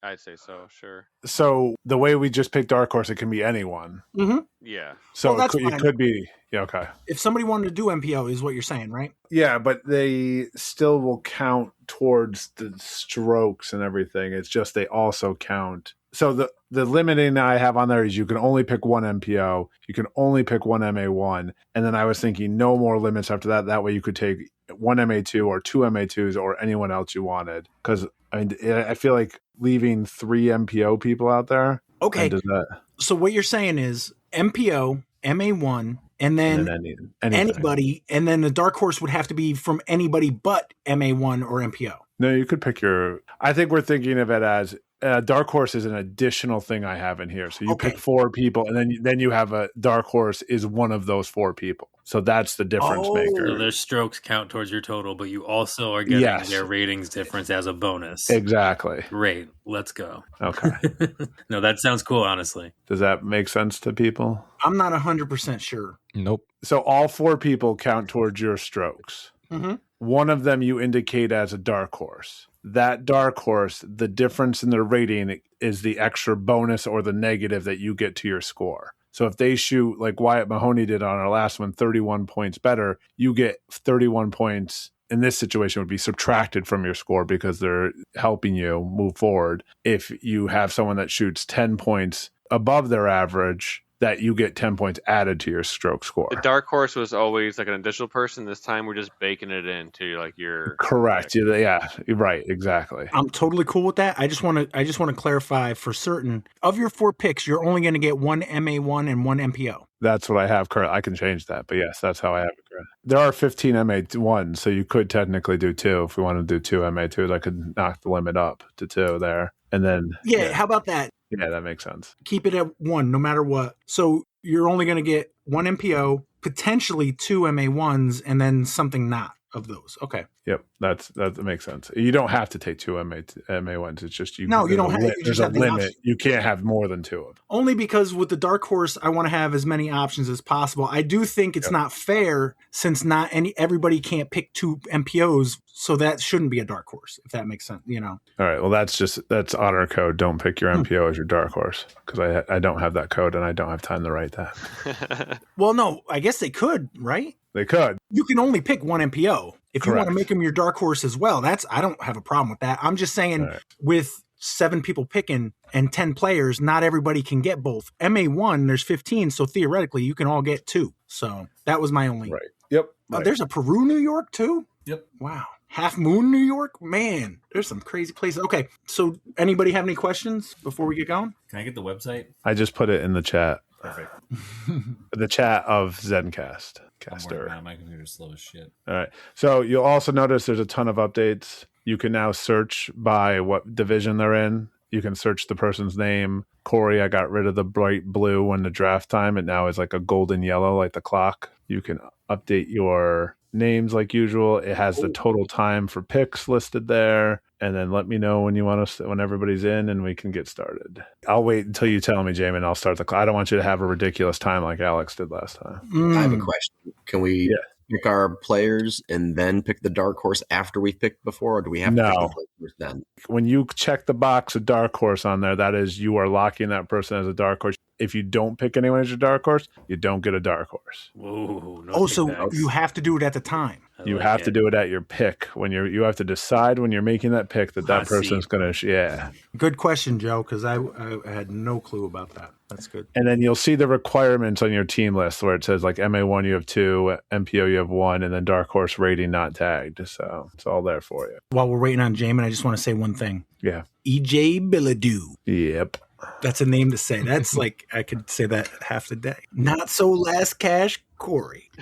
You ready, Jaimen? Yep. All right. Draft has started. All right. And with the first pick of the 2026, Discap presents the J Park Jammer. What's that? It's 18, driven by Innova. All right. So the title takes 12 seconds. Me picking Corey Cook takes 2 seconds. And he picks Corey Cook as his dark horse. What? No. What the fuck? I didn't click anything. Ooh. Is he his dark horse? No, I don't see it taken as dark horse. It says Corey Cook dark 970 horse rating, MPO Corey dark Cook. horse rating. Oh, did you check the dark horse? No, I didn't. Click a goddamn thing. I'll see. Let me look. Dude, might still be a good dark horse pick though. You don't know that. 970. Dark horse works anyway. Maybe it automatically tags whoever you pick as dark horse until you. Yeah, check that might be right. We'll see. I'll take a look. I haven't tested dark horse Well, that here, much. let's So have we'll see. Randy look at it. Mm-hmm. The See what thirst trap. happens. There's a good chance All right. this is user error. All right, I have not checked the dark horse box, and I'm gonna pick. Is your draft board a lot bigger in yellow now? Yes. Oh, sweet, cool, it worked. Okay, I'm gonna pick myself. Oh, I saw. Oh, he's not dark horsed. All right, Corey Cook, you're my dark horse. Do you want me to go back and take it away from you and have you repick? No, I think that's punishment. Okay. So Joe already picked Troy Whitten. So Joe picked Troy Whitten, another 970er. Not so last cash. Corey, who you got? I feel like I gotta take Harry. Nah, damn you. Harry The obvious Lehman. pick. Where's the clock for somebody being mad at a pick? Yeah, there it is. That's a good one. All right. DG Trash, Tim Goyette? What's with that Yeah. team name? Oh, because I played so poorly yesterday. Thank you for not asking about my round. Oh, yeah, I forgot about that. No, I appreciate it. I did not want to talk about it. So yeah, no, Jason Lasasso is my pick. All right. Evan goes with Jay Gorsage. Alex, number one, if only alphabetically, you got 2 picks. Everybody's muted. Nobody wants to talk. He went with unmuted. Leighton Scott, MA2. Oh, with that's a dark horse. great dark horse. Yeah, I'm so glad he snuck through. Yeah, that's a great dark horse pick. Now, is it number one, if only alphabetically? Because you have the exclamation point is the first alphabetical symbol. You son of a bitch. I had he to do it wants to get in front of fuck's his name. You have to read the whole thing now. So your first pick of round 2 is Brian Bickersmith in the MPO division. Mm. Oh, Evan goes with Josh Lee, MA1 for his dark horse, 922 rated. I think Josh can definitely pop off. Yeah, he can. With the next pick, we got Disc Golf Trash. I'm going to take my not so brother, Joseph Goyette. Oh, what? No, I was going to take him. I'm sorry. Joseph Goyette the 4th, 936, no relation. You can take the older one. I'm not really stuck to the name. It was just really the individual. I know. Oh, wait, we had to take MA1s, right? You know what? I'm going Justin Hickok. All right, 922 MA1, and that's Team 7, Joe C. Choices. What was the thought on Troy Whitten? Just because he's really good at disc golf? Yeah, that was basically it. He was next best rating. That's so good. Go with the numbers. I'll go with Cody, regular Cody Conine. No dark horse. All right, Cody Conine with 920 MA1. Hashtag Thirst Traps of Hudson Valley Disc Golf Podcast. Randy Bobandi. I would like to point out that he is no longer Kitty Cat Meow. I remembered today to change my username back. I don't know if it makes sense to pick a dark horse yet. All right, I'm just going to go chalk. I'm going to go Tom Rascona, MA1. All right, 932 MA1. Jaimen's got 2 picks. Are we sure you want to go with that as your dark horse? I fucked it up. It's fine. It's whatever. Okay. I'm choosing Austin Swartout. Mm. And also, just to correct you, Jaimen, I don't think you fucked it up. I think you shanked it straight down the fairway. Sometimes the body knows. Well, I picked you confidently now, and I picked you because I thought you were going to win. And if you shoot 970 rated golf, you're not going to win. So no, I'm about to pop up a may. couple of 1030s. Watch, dude. That's what I'm saying. That's yeah. Okay, so we're saying the same thing, and I think you're also telling me to go with Charles Gordon Jr. So I'm going to do that too. Thanks for the advice, Corey. Good pick. Charles Gordon Jr. the 3rd, 916 MA1. Back to hashtag Thirst Trap. All right. I really hope he shows up. I'm going to go dark horse John Steffen. Ooh, dark horse MA1, 913 rated. Team 7, Joe C. I don't know why I thought Team 7, World Police. But what was that? Team America, World Team Police. America, yeah. Team 7 is SEAL Team. So I kind of had them all like jumbled. Now, are divisions limited to MA1 and MPO, or you can do 2 MA1, only 1 MPO. Gotcha. Yep. And after that, yeah, it's anything. Whatever. Okay. Well, I don't know who Jason Murak is, but we'll give him a shot. I believe he sang The Remedy. And he shoots 928 MA1. Jason Mraz. Not so last cash. Corey Cook. Hey, cash streak of 1. Justin Muccelli, at least a cash streak of 2 because he cashed at Minekill. Yeah, I'm going to close that gap. And actually, maybe that's, I'm playing Jammer, he's playing Bro. The odds are in my favor. Man, I kind of want to take Greg Kurtz, but because I think he could rush. But I'm also looking What's at stopping you? What's stopping me? There's a lot of other names. Some I'm familiar with, some I'm not. I don't really want to meme too hard. So I'm possibly going to look at, you know what? Bucket. Don't do it to me. Did you do it? Denis Daly, MA1 Oh, 914. yeah. Thank God you didn't do it. I'm taking Dark Horse Thomas Hutchins. No. Hutchinson. Yeah, Hutchinson. Sorry, Thomas 850, Hutchinson. MA1. Yeah. I was legit going to take Dennis. So And it sounds Good like Corey one. was going to take Thomas. Well, Evan's just like picking his freaking Mount Rushmore of local disc golf card or something. gotta go with the boys. And it's total strokes overall. Greg Kurtz, 912, MP60. Could be the day. Baited. I still got to schedule a match Yeah, with him. probably. And we got 2 picks from exclamation point. Number 1, if only alphabetically, Alex. These are, if I'm correct, your last 2 picks, right, Alex? Should be. Last pick of round 3, first pick of round 4. 21 of 28 picks. Look at that. Damn, this guy, Tim, man. You know what I noticed, though, is everyone's clock works perfectly except for mine. Mine is adding up from my last pick versus adding up each individual pick. So I got to figure that out. Yeah. Nathan Prentice, 923 MA1, and with the first pick in the last round. Oh, Danny Parton, I feel good about 896 That's a good one. MP60. Yeah, that's a good pick. Back to the head lemon, Evan P. EJ Billadou, still on the board. Not because I wanted to say EJ Billadou. Jamie Borge, 886 MA50. Disc Golf Trash, Tim Goyette. Floppy Hatted, Disc Golf Trash. Yes, that's true. Floppy hatted. I'm going to go with Mike Warner. Highland or Lefty? Highland. He's been playing well lately. 886 MA2. Not so Lash Cash Corey. If you could see me now, you'd see that I'm side-eyeing my monitor while putting my hands in like a pray position, but also twiddling my fingers, kind of like an evil mad scientist, because I'm going crazy right now. Eric Struna. Even better. That's 3 times. Oh, Corey Dotson, MA50 Dark Horse. Oh, 2 Corys. Is there no rating? He's got no rating. Yeah, I saw that too, and I thought I need to write something into that. I don't know how that's gonna work. Don't touch it. You cannot touch it. That's gonna break everything. Yep. It's gonna break everything. You're gonna be negative 900 or something. Mm-hmm. Yeah. Play it as it lies, Tim. If you No, want to watch the no. changelog on this goddamn thing. No. Here's what I'm going to do. I'm going to see what I can find like I would if it was some guy in New England Team Challenge. I'm going to assign him a rating that I deem worthy based on my research. Yeah, That's good what luck. I'll do. If nothing You else, have to do Corey, that. you made him do work. Yeah, you're gonna make me do. You're gonna make me do my normal Team Challenge research to see what I can find on. Let's Corey hope Dotson. this is his first tournament. Let's hope he has no. He's going to be calling the local tournament director. Hey, Right. how's this guy shoot? Joe C, Team 7. Hey, the best testing happens in the production environment. And that's what we're doing here. Yep, we are. I agree. In a way, I dig it. In a way, I'm like, man, Tim don't need no extra work. No one else does it, so. I'm going to go Greg Lai, bottom of MA2. Hopefully he shoots like an 870. Oh, Dark Horse. I was going to ask, if you only have a dark horse left, is that was the case, Joe, where it wouldn't let you select unless you select a dark horse? Correct. It spit up an error that said you have to collect a set. Yeah. Oh, okay. Did it I call you didn't even stupid? know I did that. Hey, good job. Yeah, I didn't realize I had that error code in there. Yeah, Greg Lai, 804 MA2 dark horse. Thirst trap. All right, I'm going to go with Stony Killer Luke Koletsky. Oh, that's who I was thinking too with mine. That was That's a a good good pick. choice. That's a good pick. 911 MA2. And Jamin with the final pick in the draft. I can't pick anybody. What do you mean? Like, it literally won't let me pick anybody. What do you mean? I bet you that Dark Horse really wasn't his fault.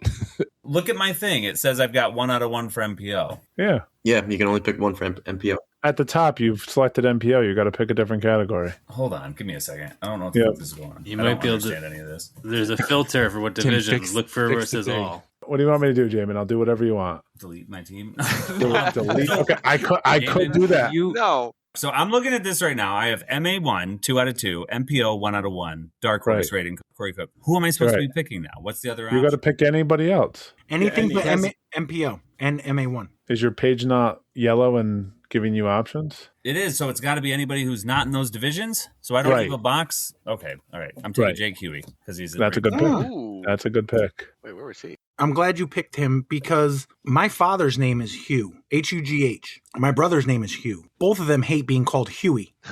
But 858 MA50. Good pick. All right, we're all picked. Finish draft. Let's see if this thing works. There you go. And as Alex predicted, he is in first place. Damn. Metagame. Can anybody vote for this? You can click whatever person you want to vote for right now. This is lot. So anyone that has an Somebody's account. already got to vote. I'm guessing that's Alex.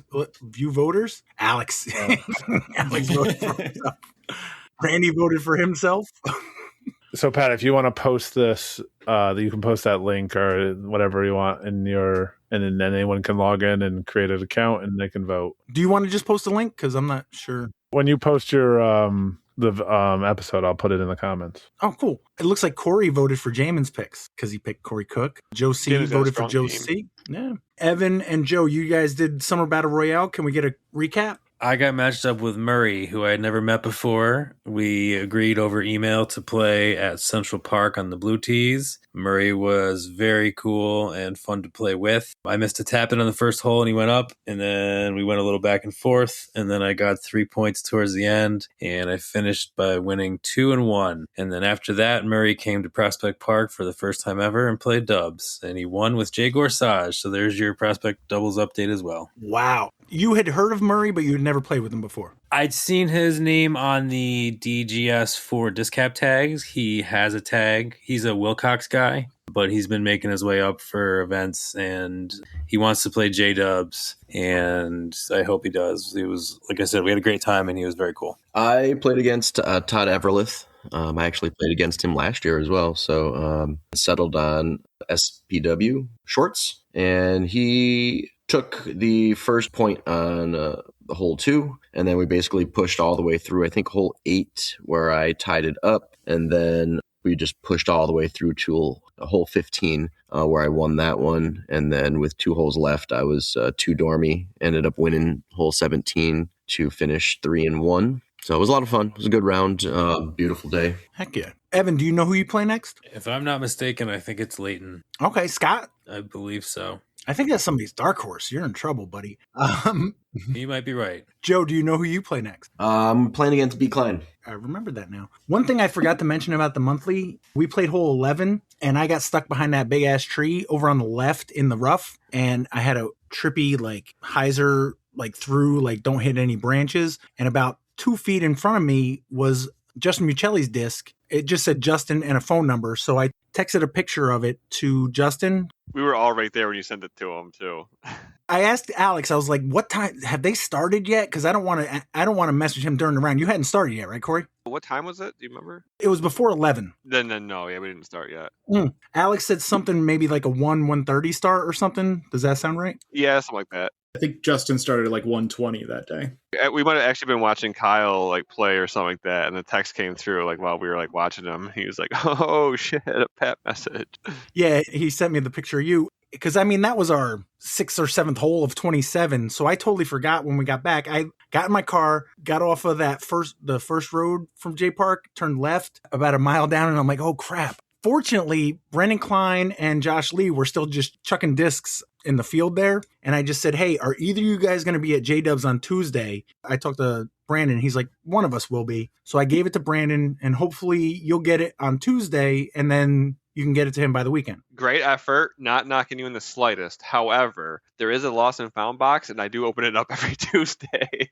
Then why didn't you tell him to tell me to do that? I'm sure I'll see him on Tuesday. But even still, I think Justin said he's going up to Brewster Ridge on Tuesday or some shit. So I wouldn't even see him on Tuesday anyways. I figured you would see him on the weekend, but he's playing Bro and you're not. Yeah. I just realized it just now. It's not a big deal, though. I don't think he was really. No, he said he was playing pretty well without it. So. Yeah.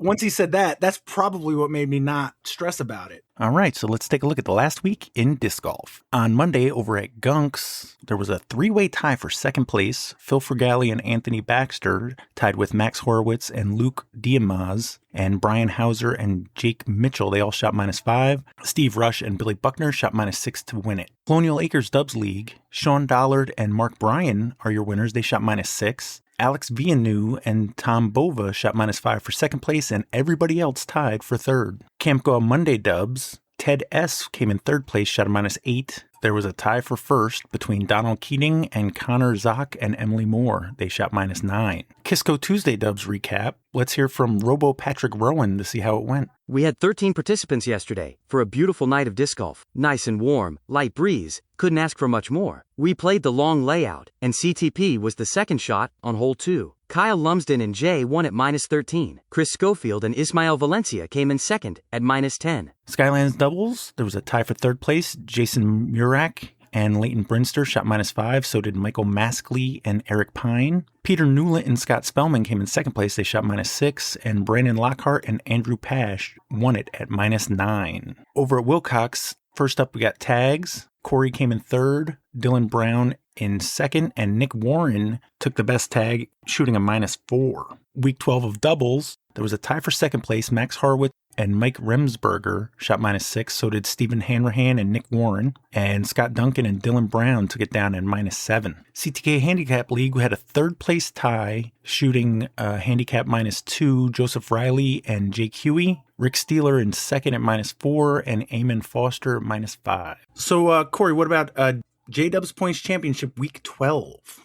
So for week 12, we played Jay North. Previous week, the Birdie Bank had gotten cleared out, and 2 weeks ago, the Ace Pot had gotten cleared out. So the extra funds were a little low, but yeah, we had 20 people show up. I played with Sean Powers, played pretty well. Harry ended up taking out both of the CTPs. We had a cash CTP on hole 20 worth $20 and a free CTP on hole 15, which he grabbed a free disc for his nephew who's playing the Jammer. On top of that, we had pile up for last cash and tied for fourth. That paid out 3 deep. But myself and Sean Powers tied with Justin Muccelli and Tim Goyette at 7 down, taking $25 apiece. But Kat Bemis and Harry Lehman also shot the hot round of 8 down to take $40 and also 20-point championship. My wife. Point totals at this point through 12 weeks. Justin's at 189 and I'm at 173 with 12 rounds. Harry Lehman's right behind us at 168 with 11 rounds. Brian Bickersmith at 10 rounds with 161 points. So he's still got a couple rounds to get into, catch up to us. And Jay Gorsage rounds out top 5 with 11 rounds at 160 points. Tim, how was it playing with Justin? It was fine. We started slow,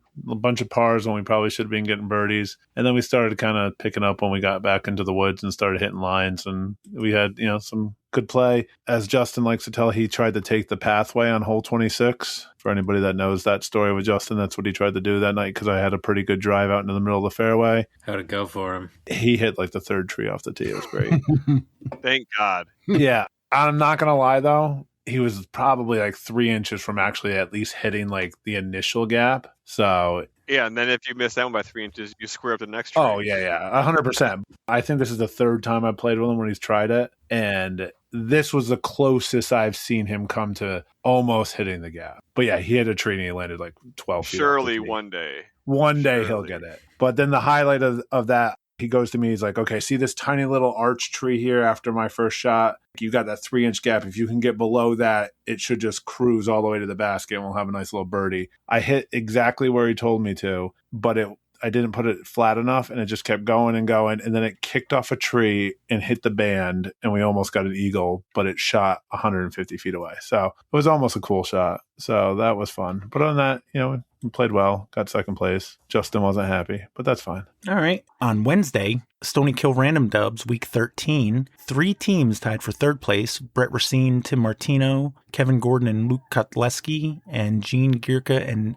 Naeem Aviv. They all shot -10, got themselves 22 points. Peter Novo and Sam Richter shot -11, got 28 points. And your winners, Adam Nelson and Gary Lefebvre, shot -13, got 30 points. Skylands had their June monthly on Wednesday. In the C pool, George Henry told his captain, came in third place, Joe Balistreri in second, and Chase Green is your winner. In the B pool, Jared, Brian Heller, and Tibor all shot +2 to tie for first. In the A pool, Danny McCormick came in third place, shooting a -4, Leighton Brinster in second at -6, and Steve Brinster took it down at -10. Fence Road Farm Brewery and Port Jervis Disc Golf Spring Summer League were both off for the Skylands Monthly. What about Disc Cap Pro League Week 7 at J South? We had 6 people, so we had 2 cards, which was nice. We played J South. Caitlin and Megan came out to play in the FPO division. Megan took that one down by 2 strokes. And in MPO, we had Danny Parton show up, Justin Park, myself, and Justin Muccelli. Justin threw a pretty good 4 down, even with a double bogey in hole 36, 984 rated, take the win. I shot a 2 down, Justin Park 2 over, and Danny Parton 5 over. So this past week, the 17th, Justin will be up at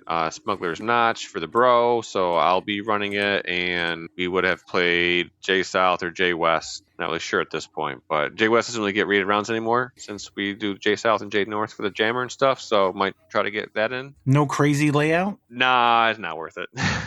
How did deadbeat doubles go there, Robo Jack Bradley? 4 souls shot long odds plus test placements. Bank rolls. Someone probably won. All right. On Thursday, CPS Thursday dubs, week 9, Nick Cunningham and Ryan Yadow came in third place, shooting a -11, and there was a tie for first. Kyle Moore and Denny Daly shot a -12, so did Chuck Gordon and Jay Gorsage. Women's League was at Colonial Acres. Alyssa Caslin and Sarah Rizzo came in third place. Julia Harcourt and Alexis White in second. And your winners shooting a -4, Brandy Hudson and Caitlin Clay. Here's Robo Kevin Kroenke with the Disc Beat Club update. What's a little drizzle? Nice turnout today with a dozen beatniks. Congrats to Mel for the win and taking the 1 tag. I'll pay out next week since y'all got scared of a little rain there at the end. CTP went to yours truly. At hold level for ace pot again. Okay, DGC dubs. Alex, how'd that go? Went pretty smooth. I struggled a little bit. I played with Tyler Bank, but Gene and Dustin took it down with a 6 down. I ended up with just 3 down, and Mini Potts and Travis Short 2 down. 6-person night that had a good chunk of fun, but otherwise uneventful. Nice. On Friday, TGI FDR dubs, Robert Bennett and David Merle shot a -9 for third place. Caleb Kennedy and Gabe Levin shot a -11 for second, and Evan Keogh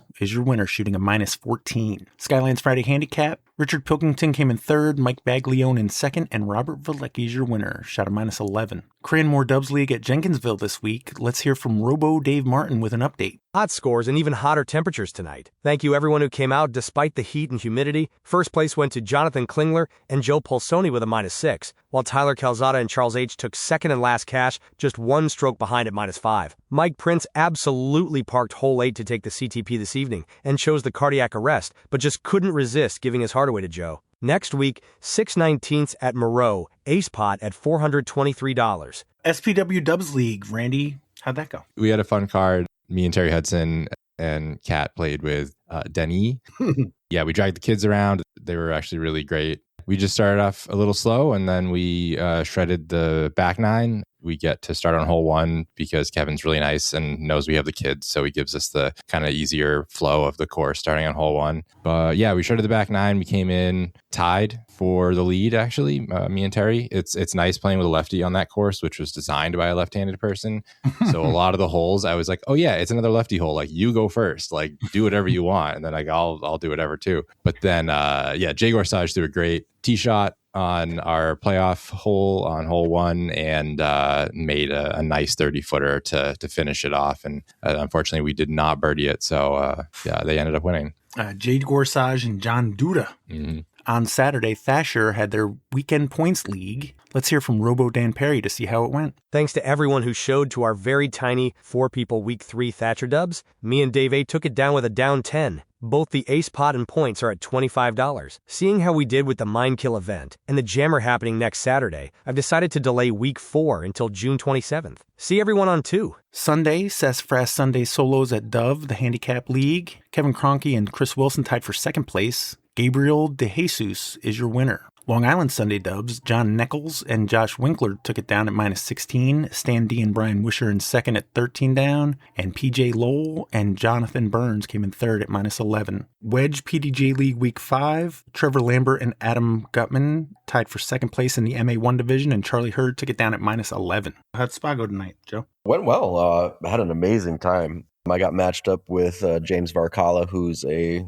kind of Saratoga local. He's one of the guys that takes care of the courses, always out there cleaning up. Same card with Aaron Holtby and Dan McRae. Both teams kind of lit it up. We shot -14. James and I essentially, it was all about the putting. We were at like 30 feet for everything, it seemed. And we were kind of, if I missed, he made it, and vice versa. Got to watch Aaron Holtby hit an ace on 5B, and somebody else hit an ace. So the other ace, of course, was Peter Hodge, 7B, which I heard he did a forehand through the alternate route to put it in. So it's an impressive line to go that way. Honestly, it's not the natural way to throw, and it just kind of, there's a gap that people have been trying to throw forehands through, and it's a pretty sweet line if you know it's there and can actually throw that forehand. But Peter Hodge took it down with Danielle Woodell with minus 15. Yeah, it was a beautiful night though. It was a fun night to play. So good times. Heck yeah. And that was week 11? Yes. Week 10, Parker Scambati won it, shot minus 15. Bobby Hallam and Lucas Dowling, Levi V and Matt Blankley, Tim Savio and Matthew Cubitt all shot minus 14 for second. All right, anything else? Sign up for the Jammer. Awesome job on the tournament, Randy, and all. That was well run. Everything went smooth, and so thank you. Thank you. Sign up for the Jammer, sign up for the Helderberg Championship, sign up for the OKDGC Circuit Challenge. Heck yeah. Yeah, I think I'm going to play the Jammer. Currently signed up for Bro, but the weather is looking absolutely horrible, and I'm camping, so I really don't want to play and camp in the rain. So I think I'm going to play the Flex on Friday and the Jammer on Saturday. Alex, does that get you in? Not yet, but I am trending forward. I was 8th yesterday. I'm now 5th. So you're going to be 4th soon. It sure would be nice, but I'm not sure exactly how the pools are working. Yeah, me dropping out opens it up for someone in MA40. Yeah, they've sort of combined the wait list for all of B pool, which includes MA40 and MA1. I don't know how they combined them, so I don't know what the order is. Right. Yeah, I forgot we hadn't really been talking about the what's it, CPS, the Flex? Correct. Oh yeah. Yes. So I just went and looked at Bro after dropping, and it looks like the MA40 player that was on the wait list is no longer on the wait list. Yeah, that tracks. It probably prioritizes the people in your division and then goes to some other route. Yeah, I think they're trying to keep, it looks like there's 16 of 16, so they're trying to keep 4-player cards kind of thing.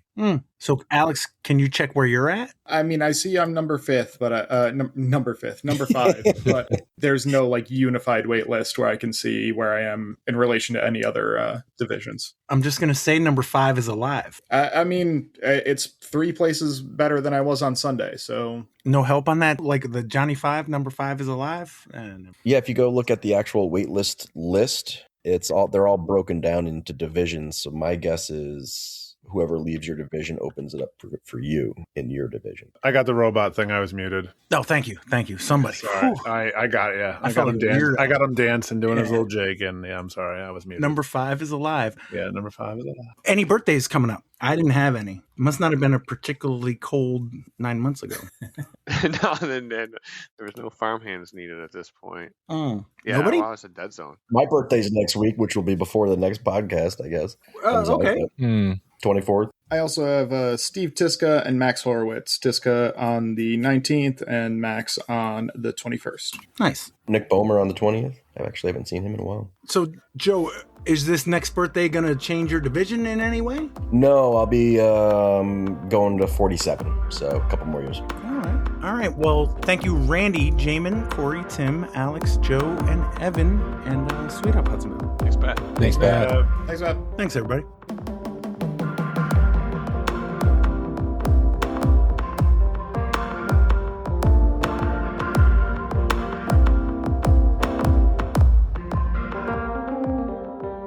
I got a very quick quiz if you guys are up for it, but if you're not, I understand that as well. I'd do a quick quiz. Yeah, I'm good. I'm ready. Quick. Jaimen, Glitch World Champion, why don't you pick your partner? I'm going to have to go with Corey. He's on a hot streak, baby. So Jammer and Glitch winners. Ish. Oh, yeah. Almost. It was a glitch that you didn't win the Jammer. Yeah, there you go. Jaimen and Corey, category 1 or category 2? Uno. Yeah, I was going to say 1. All right. Category 1, question 1. The Chimera is a creature with the head of a lion, the body of a goat, and what type of tail? Chimera is a creature with the head of a lion, the body of a goat, and what type of tail? What type of tail? I wasn't really focusing on the tail. It seems like a very unimportant part. I want to say lion. I don't know why. You said lion for the face, right? Head of a lion, body of a goat, and I don't want to say a lion. That's a really bad guess. Yeah. Say lion. Although it's not the Tail. worst. What has like tails? Pigs. Yeah, pennies. Anything would be a complete guess. I have no idea what it's going to be. I can't even picture it. You've described it and I still can't picture it. Snake? I'm just thinking of things that are like basically everywhere. I don't think it came from Ireland, so it's probably got snakes. The body of a goat and the head of a lion. Mm-hmm. But something that's a disc. I mean, pig sounds like a ridiculous disc or no disc question. It can't be pig. It can't be. Well, if it's pig, tails. A little curly Q. I know, but I'm just Cutest little imagining thing. this animal with a curly Q tail. What's a badass tail? Like what animal has like a badass Snake. tail? I said, yeah. I think a snake's a pretty gnarly tail. And a beast? Yeah, I don't know. It's got 2 different body parts. It's like the world's its oyster as far as random ass animal tails. Sure. Yeah, just because I have no. I literally have no can't idea. think of anything else. That's like the only. Mammals have shitty tails. They're just tiny. So now we have a mystical creature and an animal question. Yeah, I'm sure Alex and Randy are going to get this one. Let's go with snake, Pat. Let's start off in the hole. What do you got, Alex and Randy? Chimeras traditionally have a scorpion tail, I think. Yeah, I think so. You guys go with that? Yep. We're looking for dragon. Yes. Dragon. Nice. Oh. I thought they had scorpion. Dragon Innova Discs, March 24th, 2001. They float. Yeah, floats in water. Alex and Randy, category 1 or 2? Well, despite getting that one wrong, I'm still happy with mythical creatures if we want to do that. Let's go down that rabbit hole. All right. Question 2, category 1. If at 11 p.m. you eat a quesadilla, you might get a pesadilla, which is Spanish for what? If at 11 p.m. you eat a quesadilla, you might have a pesadilla, which is Spanish for what? I don't know if this is mythical creatures, Randy. No, Pat gave us baited 2 new category. No, that's one. No, I'm pretty sure this Oh, that is one? Oh, yeah. Oh, Question no. 2, category 1. Yep. If at 11 p.m. you eat a quesadilla, you might have a pesadilla, which is Spanish for what? Tummy ache? Maybe. Oh, nightmare. I don't. If speak you eat Spanish. like junk food, quesadilla is like cheese wrap. Pesadilla is like paste wrap. I don't know. What it means. Well, nightmare is also tortilla. like a mythical creature, so that's where my mind went. And like if you eat junk food late at night, you might get nightmares. That's like a thing. I don't speak any Spanish. I'll go with nightmare. You guys good? I think so. Is the nightmare a disc? Whoa. I know the category. Is the nightmare a disc? Feels like it should be a disc. I have nightmares when I play all the time, so Yeah. let's do it. Sure. I feel good about yes. I'm sorry, no. Dang it. Jaimen and Corey, what do you got? Oh man, I don't know if I want to use that whole. The theme is not going to help me know the freaking answers. I think. Jamie, do you want to do one or do you want to do 2? I like 1. All right, let's just stick with 1 then. Let's write it out. Sticking with 1. Question 3, category 1. What 2000 comedy follows the quest of 4 college friends on an 1,800-mile trip to retrieve an illicit tape mistakenly mailed to a girlfriend? What 2000 comedy follows the quest of 4 college friends on an 1,800-mile trip to retrieve an illicit tape mistakenly mailed to a girlfriend? 2000 comedies. Is it Spy Kids? No, I don't know if I know the theme, but I also expected this to not help. I think you're right. I think you're right with the theme. But I don't know what. I need at least a little hint with the movie. It's from 2000. It's a comedy. 4 college kids. Or 4 kids, 4 friends? Can you hear the question one more time? I'm going to stop trying to reconstruct it. What 2000 comedy follows the quest of 4 college friends on an 1,800-mile trip to retrieve an illicit tape mistakenly mailed to a girlfriend? Oh man, I'm gonna hate when I hear what the answer is for this one because the plot kind of seems familiar, even though I was just a wee tyke when it came out. I'm sure when you were a wee tyke, you were watching illicit tapes, so I have no sympathy. That might have been LimeWire days. I don't know. I got nothing. Absolutely nothing. Sorry. Yeah. Oh wait. No. Road trip. Road trip? All right, that sounds freaking perfect. You go with that, Jaimen? Yes. Is the road trip? Yes, I did it. Oh man. There is Gotta love one person in LimeWire. particular that is going to love this quiz. Is the road trip a disc? It sounds pretty bad. Sounds like a bad, yeah. I'm going to say no. Yeah, I say no. You are correct. Yes. All right, that was your regular question. So, Alex and Randy, category 1 or category 2? I don't think I know category Not surprised. I don't. Yeah. Should we dip into 2 then? Yeah, let's see what's in store for us. All right, question 1, category 2. What nickname was given to Jack, whose actions resulted in the 1888 resignation of Scotland Yard Commissioner Charles Warden? What nickname was given to Jack, whose actions resulted in the 1888 resignation of Scotland Yard Commissioner Charles Warden? Jack the Ripper? Oh, that's fun. I have no idea. That sounds like the right time frame, though, right? Yeah, it seems like the right time frame. We're talking about a nickname for Jack. Oh, that's a good disc name. Let's go with it. Yeah, I feel good about that. Is the Ripper? That sounds so good. You know, throw my Ripper. Yeah, I mean, it sounds like a good disc name, but I've definitely never heard of one. No, I've never heard of it. I don't know. Let's go yes. Yeah, I think I said yes for Nightmare and I was wrong, so I'm letting you take the fall on this one. Sure, let's go yes. Throw my Sounds Ripper. good. There's nothing specifically called the Ripper. There's the Cloud Ripper, but there's also the Jack the Ripper, so I'm giving it to you. Cloud Ripper, STM Disc Golf, January 16th, 2023, and Jack the Ripper, Fly High Discs, February 6th, 2015. Nice. All right, Jaimen and Corey. Well, actually, now I feel like I can take either one of these categories. So do we go number one? That might be harder if they're ordered that way, or do we go number two since I had less questions so far? I like that. Let's go number 2. All right. I just want to point out that I have to do question difficulty plus disc difficulty, so it never really works out the way I want it to. We have to pick some type of... But I will give you question 2, category 2. A phrase for steroid-provoked anger may have led to what phrase for other driver-provoked anger? A phrase for steroid-provoked anger may have led to what phrase for other driver-provoked anger? Road rage? Yeah, right? Yeah. You guys good? Yeah. Is the rage a disc? Now I realize where this story I think came from, Roid Rage. Is the rage a disc? It sounds kind of like a good one. There's a lot of companies that have like them based off of like emotions, for lack of a better word. I would be more surprised if it wasn't a disc. I say yes. Okay, let's go with yes. Gateway Disc Sports, March 8th, 2007. I got Jaimen and Corey at 4, Alex and Randy at 3. Sure. With a question exactly. Alex and Randy are a question behind. What category would you guys like? I don't know either category. Yeah, I got nothing. Stick with 2. Sure. All right. Question 3, category 2. According to a Creedence Clearwater Revival song, where were Willie and the Poor Boys playing out in the street? According to a Creedence Clearwater Revival song, where were Willie and the Poor Boys playing out in the street? Is it in the rain or is this a place? I feel like we're looking for a place. All right. What if the category is just R words? I literally have no idea. Yeah. The only thing that comes to mind is like playing in the rain. That's all I got. Could I hear the question one more time? According to a Creedence Clearwater Revival song, where were Willie and the Poor Boys playing out in the street? I've got nothing. Nope. I got nothing else besides the rain. In the rain? Sure. Yeah. What do you got, Jaimen and Corey? Yeah. You know the song, right, Jaimen? No, that's one they took out of the band curriculum a few years ago. I just thought maybe you were a CCW fan. CCR. Creedence Clearwater Willie. Oh, it's not Clearwater. It's 2 words. Clearwater Revival. Oh, now they're just getting Clearwater is 1 word. Clearwater is 1 word. What do you got? Well, I was thinking corner, but that doesn't. The way the question's worded, the questions kind of confuse me. Anyways, can you read it one more time, Randy? Pat. Randy, you go. According to a Creedence Clearwater Revival song, where were Willie and the Poor Boys playing out in the street? Out in the street, but where were they playing? Mm-hmm. They were out in the street, but where were they playing out in the street? Wait, this is a steal, right? Yeah. Yeah, I like corner. I can't think of anything else. Yeah, I say corner.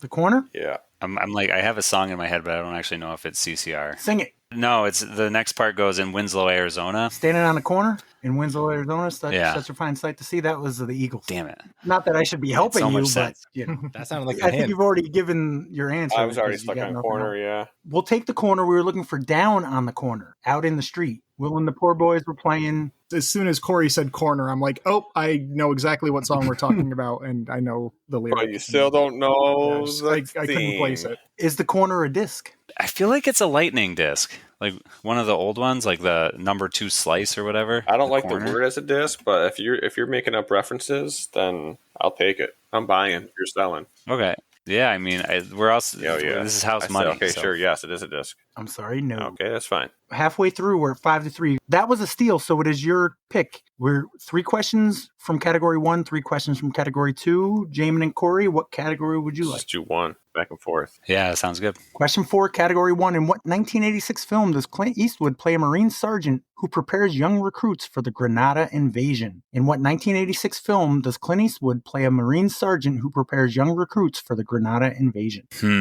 This one might be a bit more difficult.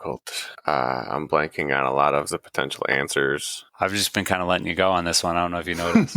96 war movie. Clint Eastwood, you said? In what 1986 film does Clint Eastwood play a Marine sergeant who prepares young recruits for the Grenada invasion? Might be Grenada, but I like Grenada. I have no help, sorry. I'm just going to say Platoon. Oh, okay, yeah. That sounds pretty real. I like it. Platoon. It's a total throwaway. Oh. Platoon. Alex and Randy, you got something? Randy, do you have something? No. I thought you were going to have something. I have a guess based off of some vague memories of Clint Eastwood and military stuff, but I don't know if it was 1984, and I don't know if it was 1986. anything. 86. Say it. Just say what you're thinking. The Heartbreak Ridge? Ooh, I don't know that movie at all. This is, half watched on when it showed up on cable TV type of thing. I'm into it. All the Eastwood movies I think of are spaghetti westerns, so those aren't going to be it. So yeah, sure. You guys go with that? Sure. Is The Ridge a disc? I feel like it is. I'm Am I pretty crazy? confident it is. Yeah. Is it a DGA disc? It's like a disc with a ridge on it.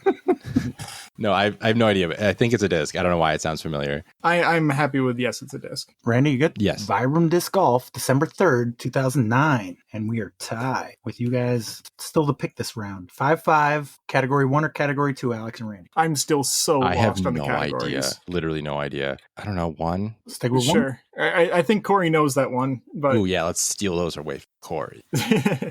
and get him wrong, and he steals them anyway. Exactly. All right. Sure, I'm happy with 1. Question 5, Category 1. In the 1982 film, Adrienne Barbeau was the object of what monster's affection? In 1989, it was Heather Locklear. In the 1982 film, Adrienne Barbeau was the object of what monster's affection? In 1989, it was Heather Locklear. I'm trying to think of monsters that fall in love with actresses. It's like King Kong. Yeah, I or think like the dates Dracula. don't line up for King Kong. No. Yeah, I was thinking the same thing. Like maybe Frankenstein? It's like a Bride of Frankenstein. I don't think that's right. We knew the category. Yeah, no, the dates don't work for King Kong. Yeah. So I don't hate Frankenstein. I'm not super confident in it, but I think Frankenstein is fine. You guys good? Yeah, let's go with it. What do you got, Corey and Jaimen? Ooh, old movie is my favorite. I'm trying to think of Jaimen. What was the name that Jason came up with for that little safari hole at J Park that threw over the pond? Oh, the Kraken? No, not just say that. That does not sound like it could be the lover of a... Hey, squids need love too. Can we hear the question again? In the 1982 film, Adrienne Barbeau was the object of what monster's affection? In 1989, it was Heather Locklear. Okay, I feel like maybe affection is sarcasm, but I can't think of any other monster like... Swamp Thing? Does that sound like a monster? I don't know what else to... A swamp thing? That's what I think it is. It's it a does monster, sound right? monster-like. I do maybe like that better than a squid. Yeah, Swamp Thing. All right, let's go with it. Is the Swamp Thing the disc? Contributed. With Heather Locklear, it was Return of the Swamp Thing. Okay. Ah. Yeah, I say It's no. got to be a no, right? No. You are correct. That was a steal, right? So Category 1 or Category 2, Jaimen and Corey? Was that in Category 2 or Category 1? That was Category 1. There's one 1. question left in Category 1, 3 in Category 2. Yeah, let's just finish it out, Jaimen. Okay. Question 6, Category 1. What comic strip boy has a dog named Ruff and a cat named Hot Dog? What comic strip boy has a dog named Ruff and a cat named Hot Dog? Dennis the Menace? Oh, yeah, I was going to say Dennis. Is the Menace a disc? That's kind of The a good Menace? one. I don't know. Sounds like a disc. The maybe a Menace. disc. Yeah. No? I don't think it is. No, but I feel like somebody made it. It just sounds like a high-speed okay, so driver. you still think it's a disc, just maybe not by Discmania. Okay, all right. Yeah. We're on the same page, or at least half of it. Yeah. All right. It's a disc. I'm All right. sorry, new. It is not a disc. It's not a disc. 8-5, Alex and Randy. Question 4, Category 2. What term can be used to describe a KitchenAid or a cloud that might become a tornado? What term can be used to describe a KitchenAid or a cloud that might become a tornado? A mixer? I mean, mixer makes sense. It makes sense for the KitchenAid. I don't know about the cloud. We don't have a lot of tornadoes up here. That's all I got. What? Yeah, I mean, KitchenAid makes mixers. That's definitely true. Are there any other things that KitchenAids could be? I think they've branched out into the rest of the kitchen market. I don't know. Yeah, I think we Just stick send with mixer. Good with mixer? Yep. What do you got, Jaimen and Corey? KitchenAids. What term can be used to describe a KitchenAid or a cloud that might become a tornado? I feel like KitchenAid is not being used in its copyrighted form right now. So an aid in the kitchen, you mean? Yeah, like just something that helps, like a useful tool. I'm trying to think. A whisk? That would be a horrible name for a tornado cloud, I guess. Blender?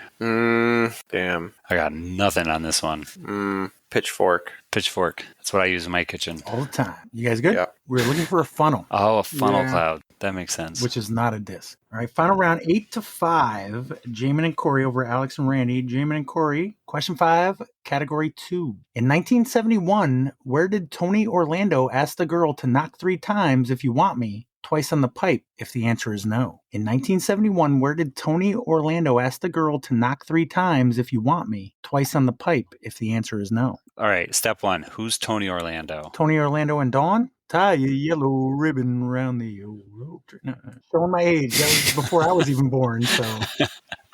What would you knock 3 times on? A door, a sycamore tree? Yeah, sycamore. Well, I'm just going off of what Pat was just singing. The next part for that was the old oak tree. But I think Name another that tree. has nothing to do with anything, or else he wouldn't be singing it. Yeah, I'm not sure, Jaimen. I like sycamore. I have no idea. Sycamore? Yep. Want to go with sycamore? Okay. What do you got, Alex and Randy? Yeah, it wasn't sycamore. Could you hear the question one more In time? 1971, where did Tony Orlando ask the girl to knock 3 times if you want me, twice on the pipe if the answer is no? I think it's the ceiling. I like that. Yeah, I don't know. Like, it's all these half-remembered songs that I have no other details for. I'm like, I think that's what it is. I like it. The only other thing I can think of was like window, but ceiling sounds cooler because like I think it's like the pipe of a building. So yeah, let's go ceiling. Why not? You good with that? Yeah. Knock 3 times on the ceiling if you want me, twice on the pipe if the answer is no. Is the ceiling a disc? That feels like such a bad disc name that, like, it's gotta be. Yeah, that logic's flawless. Yeah, no, it can't. It's got to be a ever disc. be wrong. You good with that? Let's go with it. And say yes. I'm sorry, no. Dang it. All right, but 8-6, and you get the final question. Oh, we're in range. All right, we got a chance. I still don't know what the category is. No Category clue. 2, question 6. The NFL cracked down on offensive advances via fumbles after the Raiders won a 1978 game on a play called what? The NFL cracked down on offensive advances via fumbles after the Raiders won a 1978 game on a play called what? Annexation of Puerto Rico. I have no idea. Alex, you're the football guy, right? No. I'll give you a hint. The theme is J Park Hole names. Whoa. The worst part is I don't know the name. That's why I said it. Yeah, I don't know. It's not going to help you. But you gave him the potential to tie. Oh, yeah. I don't know if he did. I mean, I don't really know the names of the holes. I just noticed Kenji's face on one of them. sweater every time. vest. That's like about it. Tom Oldfather acing it. Where did that one? And Hesh or whatever. I believe that might be Swamp Thing. Yeah. Yeah. It is. Yeah. Damn. All right, what can we got? The mystery kill. What's like hole 8? It's like Ven's Vale or something like that. Well, you say hole 8. That's like what hole could that be? There's 47 hole 8. Current 8. No old numbers. I got no clue. I got nothing. This is a nightmare. We already did that one. That's the part 5. Which I did a question on not too long ago, but I had to include it. What is something where we fumble and it keeps fumbling, And then you pick it up and and then you fumble it again? something like roller. Is there a hole with roller? Holy roller. That's absolutely what it Holy, is. let's do it. It's definitely the holy roller. You guys go with that? Yeah. Is the roller a disc? That backfired a little bit. A little bit. Oh my gosh. I think we Yeah, got it right? from the football side, not from the from the disc golf side, but I'm pretty sure the roller is a disc. Yeah, from the ones that do I can't think of the company, but yeah, the one that names them after just straight up like throws. Yeah, let's go with it. Yeah. The roller is a disc. Lightning Discs has the number 1 and the number 2 roller. Let's go. We're tied. I have a bonus round if you guys are up. Ooh. Let's do it. Everybody? Yeah, go for it. Jaimen? Yep. All right, so 8-8, Jaimen and Corey. Question 1. The nests built by the cave swiftlet of Southeast Asia are used in making what type of oriental soup? The nests built by the cave swiftlet of Southeast Asia are used in making what type of oriental soup? It's birds, Corey. Run. This isn't a continuation of the current theme of the last round? I can't tell you either way, Corey. You know that's the rule. You're going to tell me that one again. The nests built by the cave swiftlet of Southeast Asia are used in making what type of oriental They soup? used a nest to make soup? Shit. Yeah. We're in danger. The only thing that comes to my mind is egg drop miso soup. I don't usually get the soup at the... Well, I'm not a big soup person in general. It's just too hot. I'm trying to drink something chill. Oriental soup. Miso is all you're going to get out of me, and I don't even know if that's geographically correct. There's nothing bird nest related in it. It's seaweed and tofu. Oh.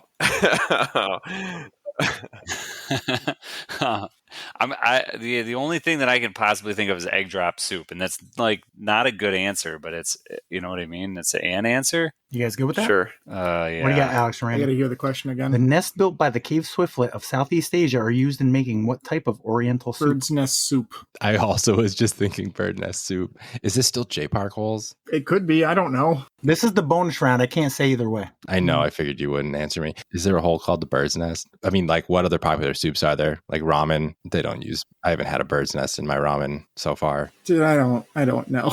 I liked egg drop. That was good. Egg drop would have been my guess. I feel like bird's nest is too on the nose. He said the word nest. Yeah, I feel like that's probably not right, but it's the only thing that's coming to mind. Yeah, me too. My first thought was just bird nest soup. Why not? It's going to be obvious when we hear it too. Is there another word for bird's nest? Airy. That's not what I was thinking. I mean, that's kind of another word for bird's nest. Nope, I got nothing beside bird's nest. Sure, let's go with bird's nest. It's the bird nest. It is freaking J Park hole still. God Is damn it it. really? Oh gosh.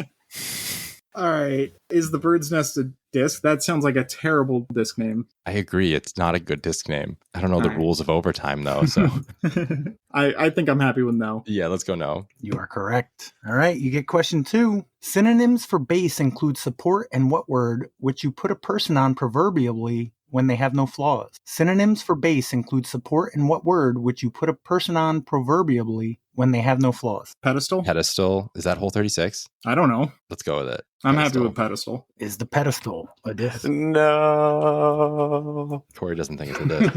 I don't think it's a disc. I don't know how many rounds of overtime we're playing. Do we care? Should we just say? Are we doing the full 6? There's 6 questions, same as normal. Yeah. Oh, phew.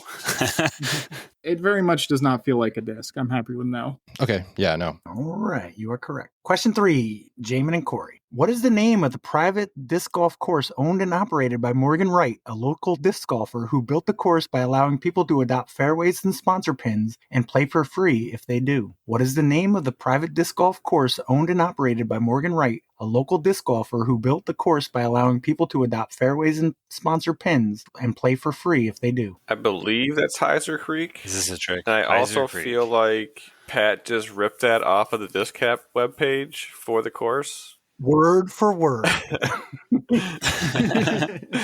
Is the Heiser or the Creek a disc? The roller is, I feel like the hyzer would be also. I'm a little bit thrown off in the fact that he's also tossing in potential for the word creek. He's playing it's like Yeah. do you, like is the Wanna say creek no? even needed? Like, I feel like the answer or like the no, I want to say yes because someone has to have made the hyzer by now, right? Or is that word trademarked? I feel like if there's a number 1 and a number 2 roller, they would have at least one hyzer also. Yeah, it's a disc. You said yes, it's a disc. Mhm. Lightning discs, the number 1 and the number 2 height. Nice. All right, 12 to 10, Alex and Randy. Question 4. Round tripper, tater, and four-bagger are all slang terms for what? Round tripper, tater, and four-bagger are all slang terms for what? Is that a home run? Ooh, are they all slang for like Grand Slam then? I think 4-bag is like bases in baseball are often called bags. Bags, yeah. So I don't think it's necessarily a grand slam. I wish I knew the whole names at J Park. Yeah, right. You've learned a lot of them tonight. Can you say the words like one more time, Pat? Round tripper, tater, and four-bagger are all slang terms for what? Maybe it is just home run. Yeah, because like the first two, yeah. I don't think hint at a Grand Slam. So yeah, home run. I'm happy with home run. Is the home run a disc? I don't know. Maybe. It sounds pretty good. I don't know. There's no like baseball themed brands yet. Yet. Should we just go yes? Yeah, I think yes. I'm sorry, no. Dang it. Final round of bonus time. Jaimen and Corey. Built in 1791, Portland Headlight in Maine was one of the first of what type of structure authorized by the U.S.? Built in 1791, Portland Headlight in Maine was one of the first of what type of structure authorized in the U.S.? Lighthouse. Yep. Is the lighthouse a disc? Were we in melody at that point, Jaimen? Did it come? Sure. I think the word you're thinking of is harmony. Oh, yeah. Yeah, that's why I said sure. But melody was much better, I think. But you knew what I meant. You knew what I was trying to say, right? Obviously. Yeah. That's why I said sure. Is the lighthouse? That's I like it. Yeah. Okay. Let's go for it. Sure. Why not? It's a disc. I'm sorry, no. Yeah, missed opportunity there. Final question. Alex and Randy up by 2. What ragtime dance popular in the 1960s did James Brown often use in his routine when he performed on stage? What ragtime dance popular in the 1960s did James Brown often use in his routine when he performed on stage? The twist? Does he do the twist? Is it a I don't know. ragtime dance? I don't know. What's a ragtime dance? The foxtrot? My first thought was Charleston. I also don't know if Ooh. that's a ragtime dance. I don't know if any of these are holes at Me J neither. Park either. Lighthouse, I knew was a hole at J Park, though. Charleston sounds fun. Honestly, I'd be happy with any of the three things we said. Let's do Foxtrot. Sure, yeah, let's do it. Foxtrot. For a potential tie, Jaimen and Corey, what do you got? Oh, no. I don't know.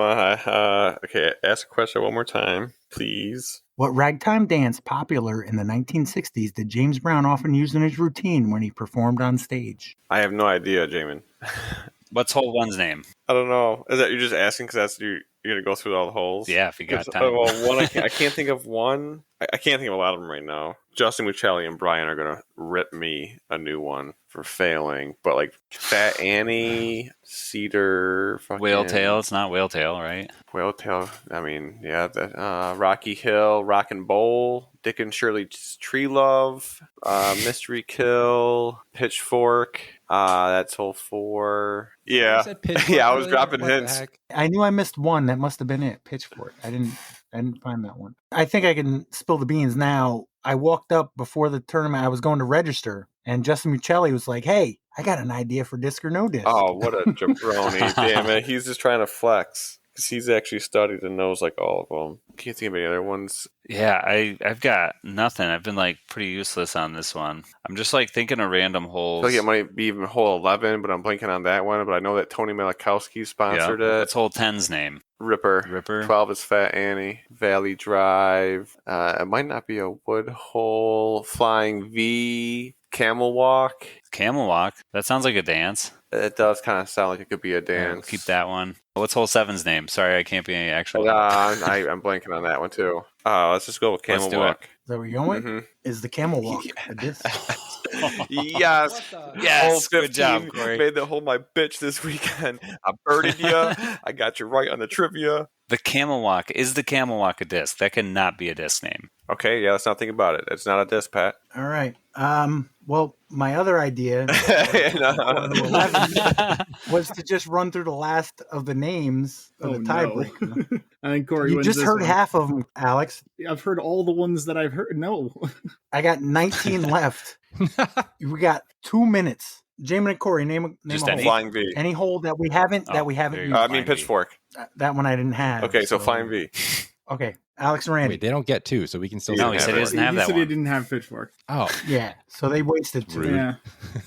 I don't. Literally, when he told me that, my whole day was spent looking at T-pads to see what the name was. And then I had to verify it on Disc Golf Scene, but they only have the original 27. They don't have the new 9 holes. So is Pitchfork one of the new 9? Yeah, and so is Nightmare, though. Well, no, I got 8 of them, but I missed yeah, one. Yeah, it's hole 4. You know what I mean? Yeah. So what do you got, Alex and Randy? Real quick. What's hole 8? Any Like hole. Ben's Vale or something like that? I don't know. He just named like 5. Yeah, before. I wasn't thinking.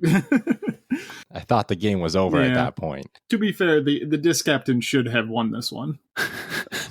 Yeah, like Ven's Vale. I think that's hole 8. Is that the actual name of it? Sure. Something I have like no that. clue. Ven's Vale?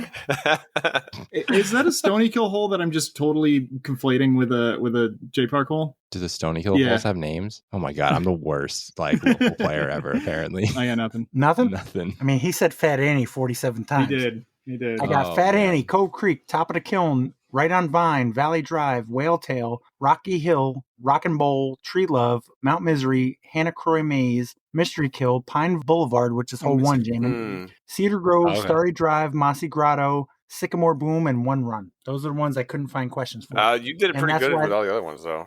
Well, that was why those were bonus ones, because I couldn't find discs associated, and they were very tough. And honestly, the Portland Head Light in Maine is where I got married, so that's why I threw that question. As soon as you went from Dragon to Nightmare, I'm like, oh, I fucking know this. And then you said Ripper in the other category. I'm like, oh, they're all J Park holes. Technically, category 1 was north, category 2 was south.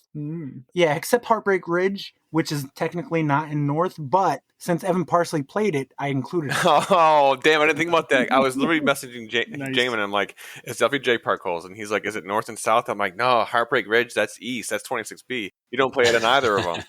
Yeah. Well, because I couldn't find a sixth good one for North. I found plenty for South, but Damn, that's funny. No, that was good. For reference, Vensvale is hole 8 at Stony Kill, not at Jay okay. Park. You had me freaking out because it's tough because you want to get the accurate names because maybe they changed the name. So when I use Disc Golf Scene, I'm like, I don't know if that's the old name or what have you. We definitely had different names for these J Park holes before they changed them. Like before they actually had names, we were calling 16, which is the Flying V, the not so sweet 16, because like it would not be fun. And then I think we just call 17 bitch slap because you just like trying to get off the tee, like through that initial tunnel, you just get bitch slapped right off the fairway.